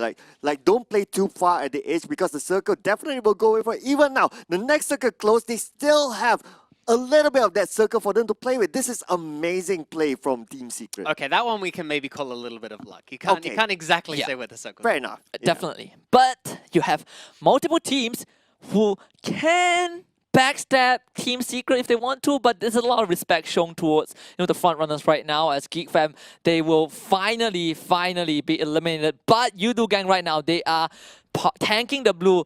Sai Naoki was revived by Drax. You can see Haiku, he's not gonna give any mercy to Yudugang. Yudugang fires back, but Drax is the one that's gonna get down. Oh, Haiku knows no mercy there with the long range shot with the mini, and he managed to get the one knockdown. A crucial knockdown for them to possibly enter the safe zone. And now Sams will pop up the smoke. Hopefully he can find an entry point into the safe zone because now it will be super crucial. There's no more time. Yeah, Sam is going to make a run for it as the Dingos are being cornered by V-Star experts. Romeo will be able to knock down a GG from the side of Dingos, and he's going to cook up the nade. This one seems like it's going to be a perfect Kobe. Might land on top, tags the GG slightly. Nug now has to provide the cover fire, but it seems like V-Star experts have all angles covered. They're firing on all cylinders, and a GG will be down once more. And now Sam will need to pick up his brother, his teammate, then now moves across. But again, this is an open road. Another nade. Oh, another nade. There may be no doubt. It's now in trouble. Romeo not giving them any room. We can see here putting a lot of pressure onto the Dingos. And now another nade. What with how many nades? Oh! Our GG is taken now. And we have two more team members of the Dingos. There's Sun still hanging on for this team, but then again, there's no more time for them. Yeah, and it seems like Suns will have to carry the entire weight of his team, but this nade is perfect from V-Star Exodus, and Romeo will seal the fate of the Dingos. But Yuhai is going to make this leap of faith down. He doesn't care if he loses health because Secret have found their opening, and Yudu gang will just wave goodbye once more. Fredo is the lone survivor, but you have Damansara Esports, you have Evo's VIP, and you have Team Secret breathing down your neck. If you are Fredo right now, you know that you are in a very tough spot. Very tough spot indeed for Fredo. We can see here he's been surrounded by Evo's VIP, Damansara Esports, as well as Team Secret on the outside of this building. But at the same time, we can see the zone is just so small. Oh my goodness, this is the thing about urban warfare here, ladies and gentlemen. Multiple angles that they can cover, but you can see NSP with the spray goes out. No one is actually at the smoke there. Rex is now super low to 10%. And I don't think NSP knows that Fredo is actually just right beside him, and Fredo, he can ninja his way, to get a better precision, but his time is pretty limited. This next circle will determine whether Fredo makes it out alive, but Fredo is already starting to tank the blue, and he pretty much knows that he's dead, so he's gonna cover himself. Now he's gonna make a run for it. He's gonna run into NSP as Damansara are ready, and Yudu, they go out. They certainly know that Fredo is going to jump out there. They are so ready to pick up that 1 point. And we can see at AGMT, the one last Singapore team still in this, Husky. Yeah, and I'm getting really excited because now V-Star experts can start cleaning up Axis, NRL, and PX. But AGMT have to worry about AKA, who are at the horizon. Next, you can see AKA, they're actually going for the push. So AGMT might need to take this fight head on. With V-Star expert on the horizon, they might third party this. Oh, we can see a Romeo now. He's still alive now. He can see. Hang on a second. Loyo. That's also the net onto AGMT. And now we can see a Loyo trying to relocate himself behind the box. And now they will go for the rush of the Loyo. And now it's trouble. That's one. Get one knocked down. Finish the one off. And now Loyo will be knocked down. Instead, they finish off Loyo and AGMT lost one team member in the fight. Yeah, AK lost Loyu, but that was a great fight. Loyu knows his priority. He knows that he's not going to survive a 2 versus 1, so he just secures the kill for his team and leave the fight another day. But AKA right now, they have AGMT pincer. You can see AGMT that in that partially constructed building, but whenever they come out, Snap is on the southern side. Kitchup and NQD are on the northern side. They have NRL to help them as well. AGMT have just walked into a trap. Oh, at the same time, we can see here, happy to get over the blaze on Sam's. Just a little bit alive there. Can he still hang on for positioning points for Evo's VIP? Yuhai right front there is the entire squad. AKA waiting right front here. We can see a Matoy circling around Zach in front of Matoy out with the spray there. Down to 60% health. Zach trying to circle around, but then in the blue zone. It's just right beside him. He cannot go too far away. Zach climbs into the box. Oh my goodness, Matoy now knows exactly where he is. He's trapping there. Matoy preventing the nade, tossing out to Zach, but Zach runs away and evades the nade for number well done, get away with Matoy's nade. And MQD will be down by Pamburu, but Kitchup's going to trade back. Leto will finish off MQD, and Boss Goose runs to the end right now, but AKA will also be eliminated by Exits, NRL, MPX as AGMT. They are going to take down Snap, so a joint effort to eliminate AKA. Evo's VIP are also eliminated, and AGMT, they only have one member to work with right now. Xiao is critically injured, but there's no way that the Eclipse can get to him. Oh, Team Secret, they still have 3 team members in. They don't know. Is that Rex now? Being shot down, but again, Rex is still alive here. We can see UI struggling. UI happy down the wide and open. And the big brother Matoy will need to save the little brother. Can he go for it? Can he go for this? Or can he clutch it up by himself? Yuhai has been taken out, so it's down to Matoy and Rex for Team Secret to possibly get that 8th chicken dinner as NSP will surrender himself to the blue zone, but Moss Goku is still alive for Damansara Esports. Oh! Matoy now is going to get shot again. Team Secret are caught in the middle between AGMT and Damansara Esports. We Star Experts have been third-partying the entire round, and they might continue to do so as Pamburu decides to commit suicide and blow himself out, but Shao will finish off by Axis NRL. And now Romeo, he sees one team member of AJD Eclipse right in front of him, and now we will see that there's so much Eclipse is overrun. Eclipse, Eclipse is out, and Husky saves his hair. For now, I save my hair, but We Star Experts seems like they are in prime position to take this though. Damansara, they finally go down to the efforts of Team Secret and We Star Experts. But We Star Experts, they have the most men to work with, and as long as Axis NRL does not decide to butt in, maybe We Star Expert has a chance, but Monpoint is going to take matters into his own hand. No one knows where he is, and he will make it a 2 versus 2 versus 2 until Moon butts in and takes out Matoy. Here comes We Star Expert. They are looking for the chicken dinner. Romeo! Oh my goodness, Romeo saw Rex running into the building, but then again there's the blue zone. That's now Rex has been knocked down by Romeo. They must be crying out that Romeo must die now. But then again, it's 2v1 Rift. It's the last man standing for Axis. And RMPX, he's on the other side of the road now. Can he clutch this out here? Romeo, as well as Moon, will go opening up on the flanks. We can see here Romeo on the right side, Moon on the left side. They want to finish it, and now Boom! Drift! A little bit more. Romeo is so low on life right now. They have to cover the smoke, but Rift just needs to spray to the smoke. Just a bit more! It finds one! It might be second over him! Access! NRL! MPX! That is your chicken dinner! Guys, what just happened? My God! Wow. My God! An absolutely exhilarating final few minutes there, but, you know, Axis NRL managing somehow to come away with the chicken dinner. Last chance for us to see our observers, guys. Oh yeah, definitely. You know, I kind of missed them. We have been missing them today. Yeah, Exercise, Topcast, Ngek, Yoda, these 5 have been amazing, but the circle this time is a bit towards the south side. It's a similar circle. Yeah, it's a similar circle, and you can see all the teams that were caught on the outside. They're like, guys, we gotta make a U-turn, but Team Secret, they are well in the circle. Oh yeah, it's a good start definitely for Team Secret, as we can see here dropping on Sahmi. So will be unchallenged. Just look at the perimeter that is clear for Team Secret. They probably have arguably one of the biggest chunks of land that they can go. Yeah, probably the best spot as well. Despite Bosco, Geek Fam, and Yudu Gang having more leverage in terms of geography in the center of the map, but Secret, they are completely uncontested, so they're not going to worry too much. But we've seen this before. Dingoes, they love their bootcamp. If it's not J8, it's going to be Dingoes. And PPG, they got a first-hand taste of what Dingoes can do at bootcamp. They challenged it before in week 1 and they failed miserably. So Dingoes, they're also going to have a feast looting this area. Yeah, Dingo's another team that's been a little bit of quiet in terms of the performance today. Definitely, we've seen that they've been maybe biting off a little bit more that they can chew. Maybe like a dingo with a bone, a dog with a bone, so to speak. So Cloud. Yeah, that's right. Well, the dingo. So we saw earlier that they wanted to buy a lot more, right, in the earlier Sanhok game today, whereby they wanted to take some fights, but then again they overextended themselves. So hopefully they kind of learn from that, because it doesn't do any good to them. Yeah, especially on a map like Sanhok, right, so Husky, it can be just those small little decisions can be the difference between winning a fight and losing a fight. Yeah, I think Sanhok tests your decision making the most, because there's not much ground to work with, and everywhere you go, there's a chance that you would run into another team. And of course, Sanhok is probably Sanhok is the smallest map in the competitive pool, and most teams will have a compound. So if you are the team that is stranded, that is a nomad around the map, you are in a pretty rough spot from the get-go. Yeah, talk to me about controlling sightlines, Sir Cloud, because it seems like on a map like Sanhok, with all of these forest areas, different elevations, it can be really important to manage where teams can see you.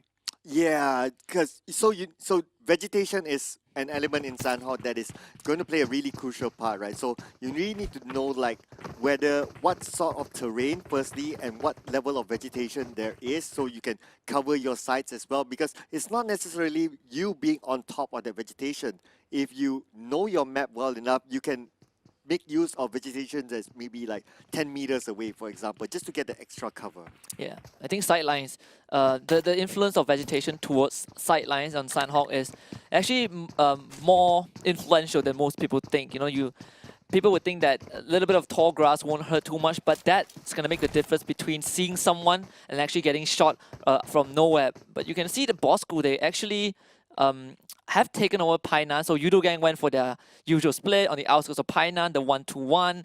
Most of the times they will converge back into Painan if the circle has Painan in it, and they're definitely going to do that because the circle is on the south side. And EVOS here, again, another team that's been a little bit quiet today.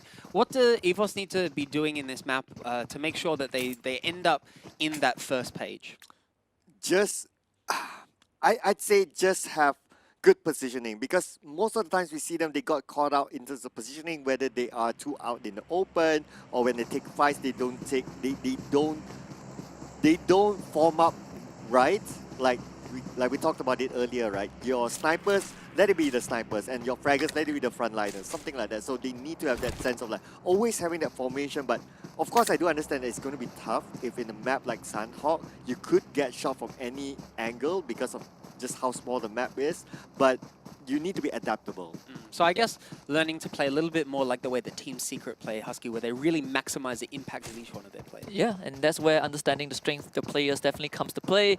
And PPG, they actually went over to Camp Bravo to start things off, but they are so far spread apart. So luckily for them, there's no other squads within their vicinity. But PPG right now, they are just taking over areas that most teams just don't want to go to. So it is a win for them because they won't be running into close-quarter combat, but not the same for Yudu though, as they run into Bosco. Oh, Bosco now, just right in front of them. Yudu Gang, as we can see here, Z starting the gunfire, tossing out the first nade onto the side of Bosco. Will it land on anybody? I believe not so, but then again, Jumper may be the receiving end of the second nade there, Jumper. Okay, but no knocks there from Bosco.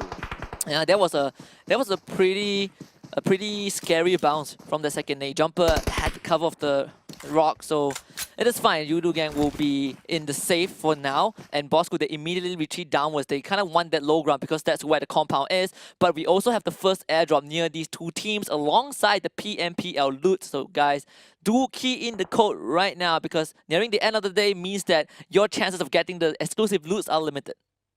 And don't forget to like and follow PUBG Mobile Esports Malaysia while you're at it. And I'll just try and do this. It's still Budapest. Yeah, I'm not sure how to do the F7. It does always start with the B though. Now that you've pointed out. Yeah, it always starts with the B. It always starts with BD or BP, then you have a G somewhere. Yeah. So when you pre-key in there, you can sort of pre-key in the first few just to have a little bit of an edge, right? Yeah, we have the edge of one alphabet. That makes a lot of difference. Jumping back into the game though, for some reason one of our observers really does love to watch PPG, but this is their last chance at having a good performance today to really give them some air under their wings. 100 points. 100 points. 100 points. 100 points and also a potential of Husky pink hair. Yeah, this is the last chance. Come on, I gave them 6 rounds, and I won't say that they blew it. They did try their best, but statistically, if you compare Season 1 and Season 2, I would still say it's an improvement from their region. AKA an interesting team here. They're very hard for me to characterize as having a specific style, Sir Cloud. Yeah, I agree with that. AKA, I don't know. It's hard for me to tell as well, like what sort of formation are they on. Yes, we define their roles, who's the entry fragger and so on, but it doesn't feel like they sort of like have that, oh, okay, the entry fragger can really take frags. It feels like they're a little bit subpar in terms of what they can do as a team as overall. Yes, they got that chicken dinner a couple of times, but after that, it kind of just falls for them. Yeah, and to add on to that, I think AKA, they rely a lot on the leadership of Luyu, right? The transfer from Team No Recall for this season. So the shuffle, I would say, have a positive impact on AKA, but that reliance sometimes can be detrimental to them, can be their downfall, because Luyo has been doing most of the work. He's been the one at the front lines, and then his team gets the refrag. And they also have been making changes for the roster every once in a while. Sometimes you see Snap playing, sometimes it's Wolf Z. But like you said, you can't really characterize AKA, even though when they play with Wolf Z or Snap, it doesn't feel like there's much of a difference. Yeah, because that's something that we've found is really important, because you'll notice the teams that we're seeing performing the best, they really do have those players who have those very defined roles. And every time we watch them, we see each player doing exactly what they should be doing. So, Yeah, that's correct. So, yeah, it's just one of those teams that now, if you ask me, like, okay, what's their play style? I don't know. It's hard to tell, right? It's like, okay, for example, like TRX, their play style, we know that Kim is a very good player. He can get those frags. He can go for the flags. That's his strength. When it comes to AK, it's just like, I don't know. I don't know. I think it feels like, you know, it feels like they are a balance of everything, but at the same time, that balance is just kind of flatlining for AK. There's no standout. So everyone just have a mix of everything. There's a jack of all trades but master of none. yeah, speaking of TRX, they are a team that has been a little bit inconsistent, Sir Cloud. So looking over to Sanhok, what do you think is going to be the defining factor in how they play the map that's going to let them have a more consistently high result? I think TRX, what they're good at is that they are good at taking positioning, so they should use that to their strengths. Like how we can see that they end up in the first page so far, the only team in the first page that we saw just now without a chicken dinner. So it just shows statistically that they can go for positions, but when it comes to taking fights, they're okay, but they're not great. Yeah, I will put them in the list of one of the better teams in terms of gunfight. I think TRX, we did mention this, I think yesterday or the day before, that TRX is a team that no one really pays much attention to, but they're slowly creeping up the leaderboard. And at some point, you will have to look at TRX and recognize them as a threat. Yeah, and looking at the map here, Damansara Esports kind of in a bit of an awkward position over by the water here, Sir Cloud. Yeah, Damansara Esports, as we can see here, they are trying to make that crossover to the left side of the island, which I think it's good. It's good that they actually make that movement early, because if they make that movement later, they could be gatekeep. As we have seen earlier today as well, the gatekeeping is strong in some of these teams. Yeah, Damansara actually gets the gatekeep Cam Charlie, so they have Evo's VIP and AK in their sights. But if you look at the center of the map right now, this is where Yudu Gang will find themselves in, with Secret coming in from the south, and I believe Bosco is coming in from the north. So Yudu Gang will be pincered. Now, this is one of the few times they have the circle in their favor, but even then, they will have to face the tune of many different teams. As Steelhearts, they're going to play with 4 members again for this final round. Lorenzo is back, and with Dingoes nearby. Yeah, really good control by Steelhearts over these compounds here. Again, playing a little bit more spread out just to make sure that they have more perimeter control there, because as the circles come in, it's going to be... Wow. 3 head drops. I don't think we have ever seen 3. It's always 2 at maximum, but this is 3. This is like, wow, 8 GMT. They'll be like, wow, what is this? This is Box Island? Shopping. They are going shopping. This is Christmas came early for AGMT. The boys are just going to roll in like just fully blinged out. Yeah. Ghillie suits and all. Now they have to get the chicken dinner. It's like, it's time to roll, boys. Now Time to roll.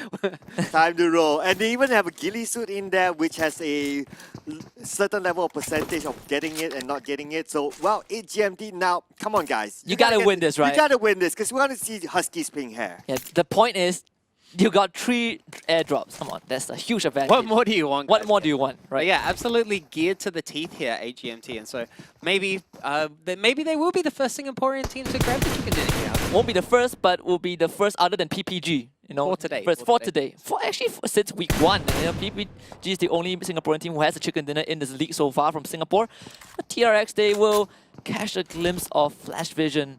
As Fox Motion does land some bullets, and now he's going to cook up the nade. This one's going to be pretty important though. X-Arm is pretty nearby. The nade does go off. Kim fights 420 from afar. The scope is just perfect. X-Arm does get tagged by the nade from Fox Motion, and FV, they are in a pretty tough spot. Fox Motion are trying to spray out on the side of X-Arm, but then again, does not connect the shots here. X-Arm trying to go for a wraparound, but then again, one of the Kim is actually on the rooftop, and now X-Arm, you can't get away from that, will be taken out by Kim.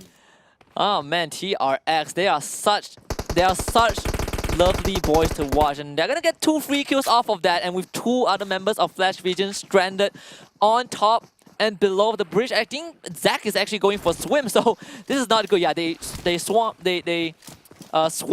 over under the bridge, and they're gonna make it to safety. Avoid TRX for now. They've already lost 2 members. It is time to get away. Yeah, this was almost a movie that I've seen before. We saw it earlier on Sanhok earlier today. We saw Dingoes overextending a little bit into easy, trying to get those kills over that bridge crossing. But in this case, TRX really just you know, cutting their wins and disconnecting. Yeah, and actually that's. Actually, I think that whatever FB is doing here is better than whatever we saw Dingoes did. At least they say, okay, we're not going to take this fight at all. Let's just move on to the other side. Just don't try and maybe even use your utilities and just move away. Simple. Don't overextend. Yeah, it's a lesson of being grateful, right? Being grateful with what you were given and what you've earned. So if all they can do is get 4 kills, it is fine. They just need to understand that it's about the long run, right? If they cripple one team, then there's one less team to worry about. But V-Star Experts right now, they also have a bit of an enemy to worry about. It's going to be AKA Luyo does get tagged by the nade from V-Star Experts, but he will have his one cooked up as well. This one might be huge though, and it is. It actually lands on the Suprolan. So V-Star Experts now they're going to scramble to get their buddy back up, and you can see Romeo is not healthy as well. The second is and Luyo with the alley-oop, but he's not done yet. The third one is prepped up, and Luyo's going to toss it. This guy is a machine because Romeo will be taken out. And Romeo must die, Loyu says. And there you go, Suprola, he will bleed out of this. Only 2 more team members of V-Star, as well as Carl, as well as Moon on the other side. Loyu is actually the sole team member from AK, fending off the entire V-Star squad. And we can see here Carl getting into the vehicle, trying to relocate himself. But then again, Moon will need to follow suit. Yeah, Luyu is actually popping off from AKA. Maybe this is the identity, right? They rely a lot on this new IGL, but it is paying off. The IGL is performing to his maximum capacity, so they were able to fend up against V-Star Experts, and V-Star Experts are lucky to walk away with 2 survivors, but those 3 consecutive nades from Luyo, that is making it into the highlight reel. But again, like really calculated aggression coming out from AK there. Just not overextending, not bringing the rest of the team to try to clean up some extra kills, just taking what you can and being happy with it. Oh yeah. Yeah, absolutely. But now we move over to the Dingoes versus Bosco in Painan here. But, oh, hang on a second. The 2 Singaporians, Kingsman, Dima have been knocked down by a nade there from the side of Steelheart. And Zral will start to move in as Zral, the Starman for Steelheart. Oh, Zral didn't make it on the other side. And Access NRL, they just cannot hold their trigger finger, and they are going to third party is they shoot. Appy is going to shoot Zral down, and that's going to put Zral in such a bad position. He's right in front of KGM's house, and their territory will be cleared out by the rest of Kingsman, but Adek is still around the corner. Lorenzo will be there to help as well. This nade, I don't think it's going to connect much, but Adek's going to try anyways. Cabo will find Lorenzo though with his own nade, so maybe the pincer from KGM will work out. We can see a Cabo trying to find his opponents there inside the building. Cabo surrounding to the other side. But then again, the person is on there. Oh, we can see here there's another team. Access is coming in from behind. They could be the third party in. Yeah, and somehow Kingston managed to get everyone up alive, so it is Steelheart that takes the brunt of it. They are the one who is going to lose everything. Zral managed to get back on his feet, I believe. No, it's going to be Adek. So Adek is the last man alive, but their siege could have been perfect if not for Access NRL, but we saw Access NRL get into the buggy. Adek now is on full survival mode, whereas if you are Kingsman, you should be happy with that, and Kingsman, they are making their way away. Absolutely, they are happy and now they are leaving this compound. Adek, we need to tank out the blue zone, but well, how long does he need to wait? He needs a path to be clear for him. Yeah, this is pretty scary, and he's in the same boat as Carl is in right now. You know, the only lone survivor for his team. No teams have been wiped out yet. No squad have been eliminated just yet. Damansara just now, they also took out they took out one of the members from V-Star Extras. I believe it was Romeo, so that's why Carl is now stranded. But with Damansara and Mosgoku watching from the high ground, Carl's time is limited. Yeah, well, Carl definitely right now should be, again, on damage control. 16 teams still left alive. It's just a matter of now playing your positioning right, not taking as many engagements as you can, and just trying to place as highly as you can. Oh, just look at this, the river that separates this number of teams, and the circle will definitely move to the left side, that's for sure. So all these teams on the other side, it's going to be super tough for them. Expect gatekeeping to happen, expect swimming to happen, expect anything. But once again, guys, we noticed Team Secret and this time Yudu Gank as well, always managing to just make sure that they're in or have an easy route into that circle. Never under a lot of pressure to move out into the circle. Yeah, I mean, if you're Yudu Gang, you feel compelled to finally wipe up Team Secret, right? Because head-to-head, Team Secret has always beaten Yudu, and that is not going to land well in their record book. But PPG seemingly trying to look for a backstab onto Axis NRL, but Baby Bell is being shot from afar. These teams just cannot let PPG catch the break, and Baby Bell will fall behind that airdrop. Now Daisy now tries to find a good angle onto Axis, but then again, Axis, they have a compound, they have enough structure for them to just move around and even possibly move to the other side safely. Yeah, and I believe Daisy did see Abby run through the window. We are going to see two different fights on two different fronts. One in Pi 9 with Kingsman. Kingsman actually came, so Bosco, they're being raided. Dingo is going to come in as well. A three-way fight will definitely ensue. Kingsman on the western side as Aspa is all alone. He's going to start taking shots. The Dingo is going to go onto the three members of Bosco as Kingsman will come in for the lone member, who is Aspa. Vex is down, but Z is also down from Bosco as this is just an absolute shooting gallery, an absolute bloodbath. Nazi is one, he's going to down one, but he will be sprayed down as well as Bosco. They are suffering heavy casualties, and there's only one member left alive. Oh, Axis just had to come from behind. Now this is like what? At least 4 teams in the same compound, because here RGJ trying to find a good angle here onto his opponents, but again, RGJ is now down to 20% of health. Now, well, but again, onto the side of Kingsman, and now tosses it over to the other side. Tima, maybe the one on the receiving end. A second nade did not connect the first one. The second one will connect there, but then again, Nux still tosses out the third one, and they will try to wrap around the building. Yeah, 3 nades from Nux, but to no avail, so 0% in terms of efficiency, but it is okay. At least he will be able to hold back Kingsman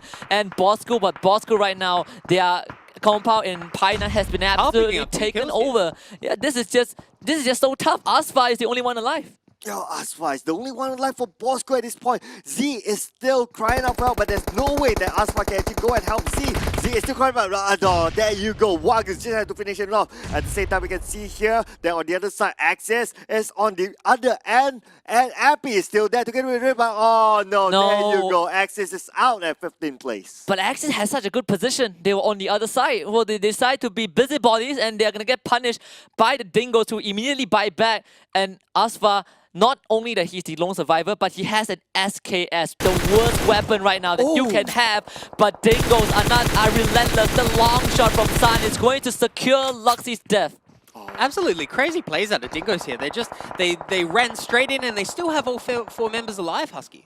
Yep, and now PPG getting destroyed by Kingsman as the circle will finally, for once, favor Yudu as they are smack in the middle. We have yet to see Yudu in action just yet, but they're about to gear up and be prepared for the final phase. And look how spread out Team Secret is. Still playing 2-2, even with the 5th circle coming in, Circle Lab. Yeah, absolutely. They are still loyal to how their strategy is. But look at this, Jinbo on the right side, Jinbo will be knocked down. And we can see Kim trying to go in and try to get that revenge. Zizo managed to clear out the house, but then again, there's only one more in front of him. Waiting for the right moment, but Sage will be knocked down by Zach. Thank you so much for Flash Vision, the RX Sage, but there's one more member of Geekman, Damru, on the other side of the house. Yeah, and Fox Motion needs to get the shot in because Damru is tossing out those nades. Zach will be punished by Kim as Kim says, do not butt into our business with Geekfam. This is a day that only one will leave alive, and Fox Motion is ready to take out Damru. Jinboy is down, but TRX still have 3 members pretty healthy to walk around. They might be able to get Jinboy back up, but even if not, they have severely crippled Geekfam, but Zizo will get shot by Flash Vision.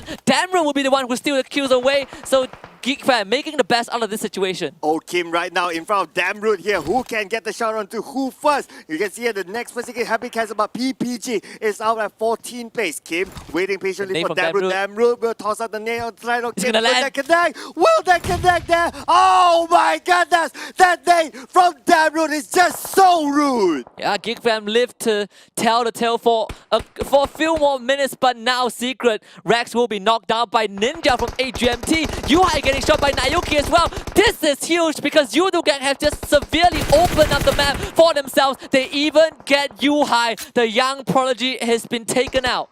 Oh, we can see here, Yudu Gang, the circle a little moves away from them, but not too bad because behind them, so far, no one that we can see here. We can see here, Ainaoki right from here is Matoy, and oh, looks like Flash Vision is out at 11th place. Matoy actually took out Drax, so we're down to a 3 versus 3. Matoy is severely injured. Yudu Gang, they have a way to get to Drax. They have these 2 large stone structures to work around, so I would say the advantage is in Yudu Gang's favor, but AGMT, they might be the X factor to determine who makes out of this in one piece. Oh, we can see it. There are two Singaporean teams still alive. Kingsman as well as AGMT. That's chances there, Husky. I'm looking at you. Yeah, Looking at you. I'm getting really excited as well because this is probably the best performance that we see. This is the only time so far throughout the league that we see two Singaporean teams making it into the last phase. And nice shot. It's gonna finish off Naoki, but he's now getting shot by Drax, who just got revived by his teammate with the circle closing in. Team Secret, their time is limited. Oh! Drax now goes for spray, not gonna connect though. Oh, El Clasico, but then again, they just have to have one more team. The AGMT taking advantage of everything. And Drax has the nade popped out at Evo's VIP. Now they're going to join the party as well, as Shao will be finished off by Kingsman. These two Singaporean teams, they have yet to get a chicken dinner, but maybe this is the chance. This is the closest that has ever been to a victory. AGMT is going to stare at Yudu and Dingos. They will have to deal with the Kingsman. Oh, at the same time, we can see there that Heiko is a sole survivor for Evo's VIP, still hanging out for his team. But Sun have been knocked down by Vex, and Cabo taking out a GG. Sun finished off by Vex at the same time. Yeah, and I think that's the end for Dingos. Kingsman maintaining all four members, but Jumper is going to find a shot of the Ninja. A cleanse auto attack by Fredo as well. Jerome is wiped out. Yudu gang, they finally make it into the final phase, and they will not stay down. Oh, they cannot stay down right now. Oh, Vex have been knocked down as well by Nug. And we can see a Nug is still at the lower ground, but managed to get that one knockdown. This will stop Kingsman from moving anyone forward because they need to handle Dingo. But they get Jumper on the high ground. That advantage, if they can find the target, they can take down just like Vex. It's out, taken out by Fredo. Yeah, and Dingo's not. He smells revenge. He knows that Kingsman took out his buddies, so he's not gonna stand for it. He actually downed two members of Kingsman. Yudu stole one away, but Kingsman now, they started with 4 members. They are only left with 2. With 4 teams left alive, Yudu gang are in the best position to take this. Evo's VIP, they have Heiko. We've seen this X Factor before. Tima now gets knocked down again by Nook. The Dingoes, they just want revenge. Oh, why? Dingos, you just had to be the thorn in this fight between Yudu gang and the Kingsman. The next nade could land on the Dingoes, and there you go. No! Nug is still alive. This is ridiculous, but they're gonna play so.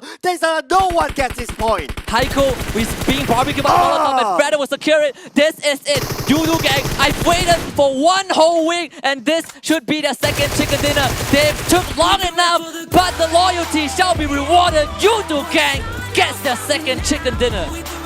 Wow, absolutely fantastic performance out of Yudu Gang, and really showing what happens when Yudu Gang have the circles in their favor, guys. Yeah, absolutely. Plus having the high ground advantage as well. They basically king over the hills. They look down upon everyone. Everything on their favor.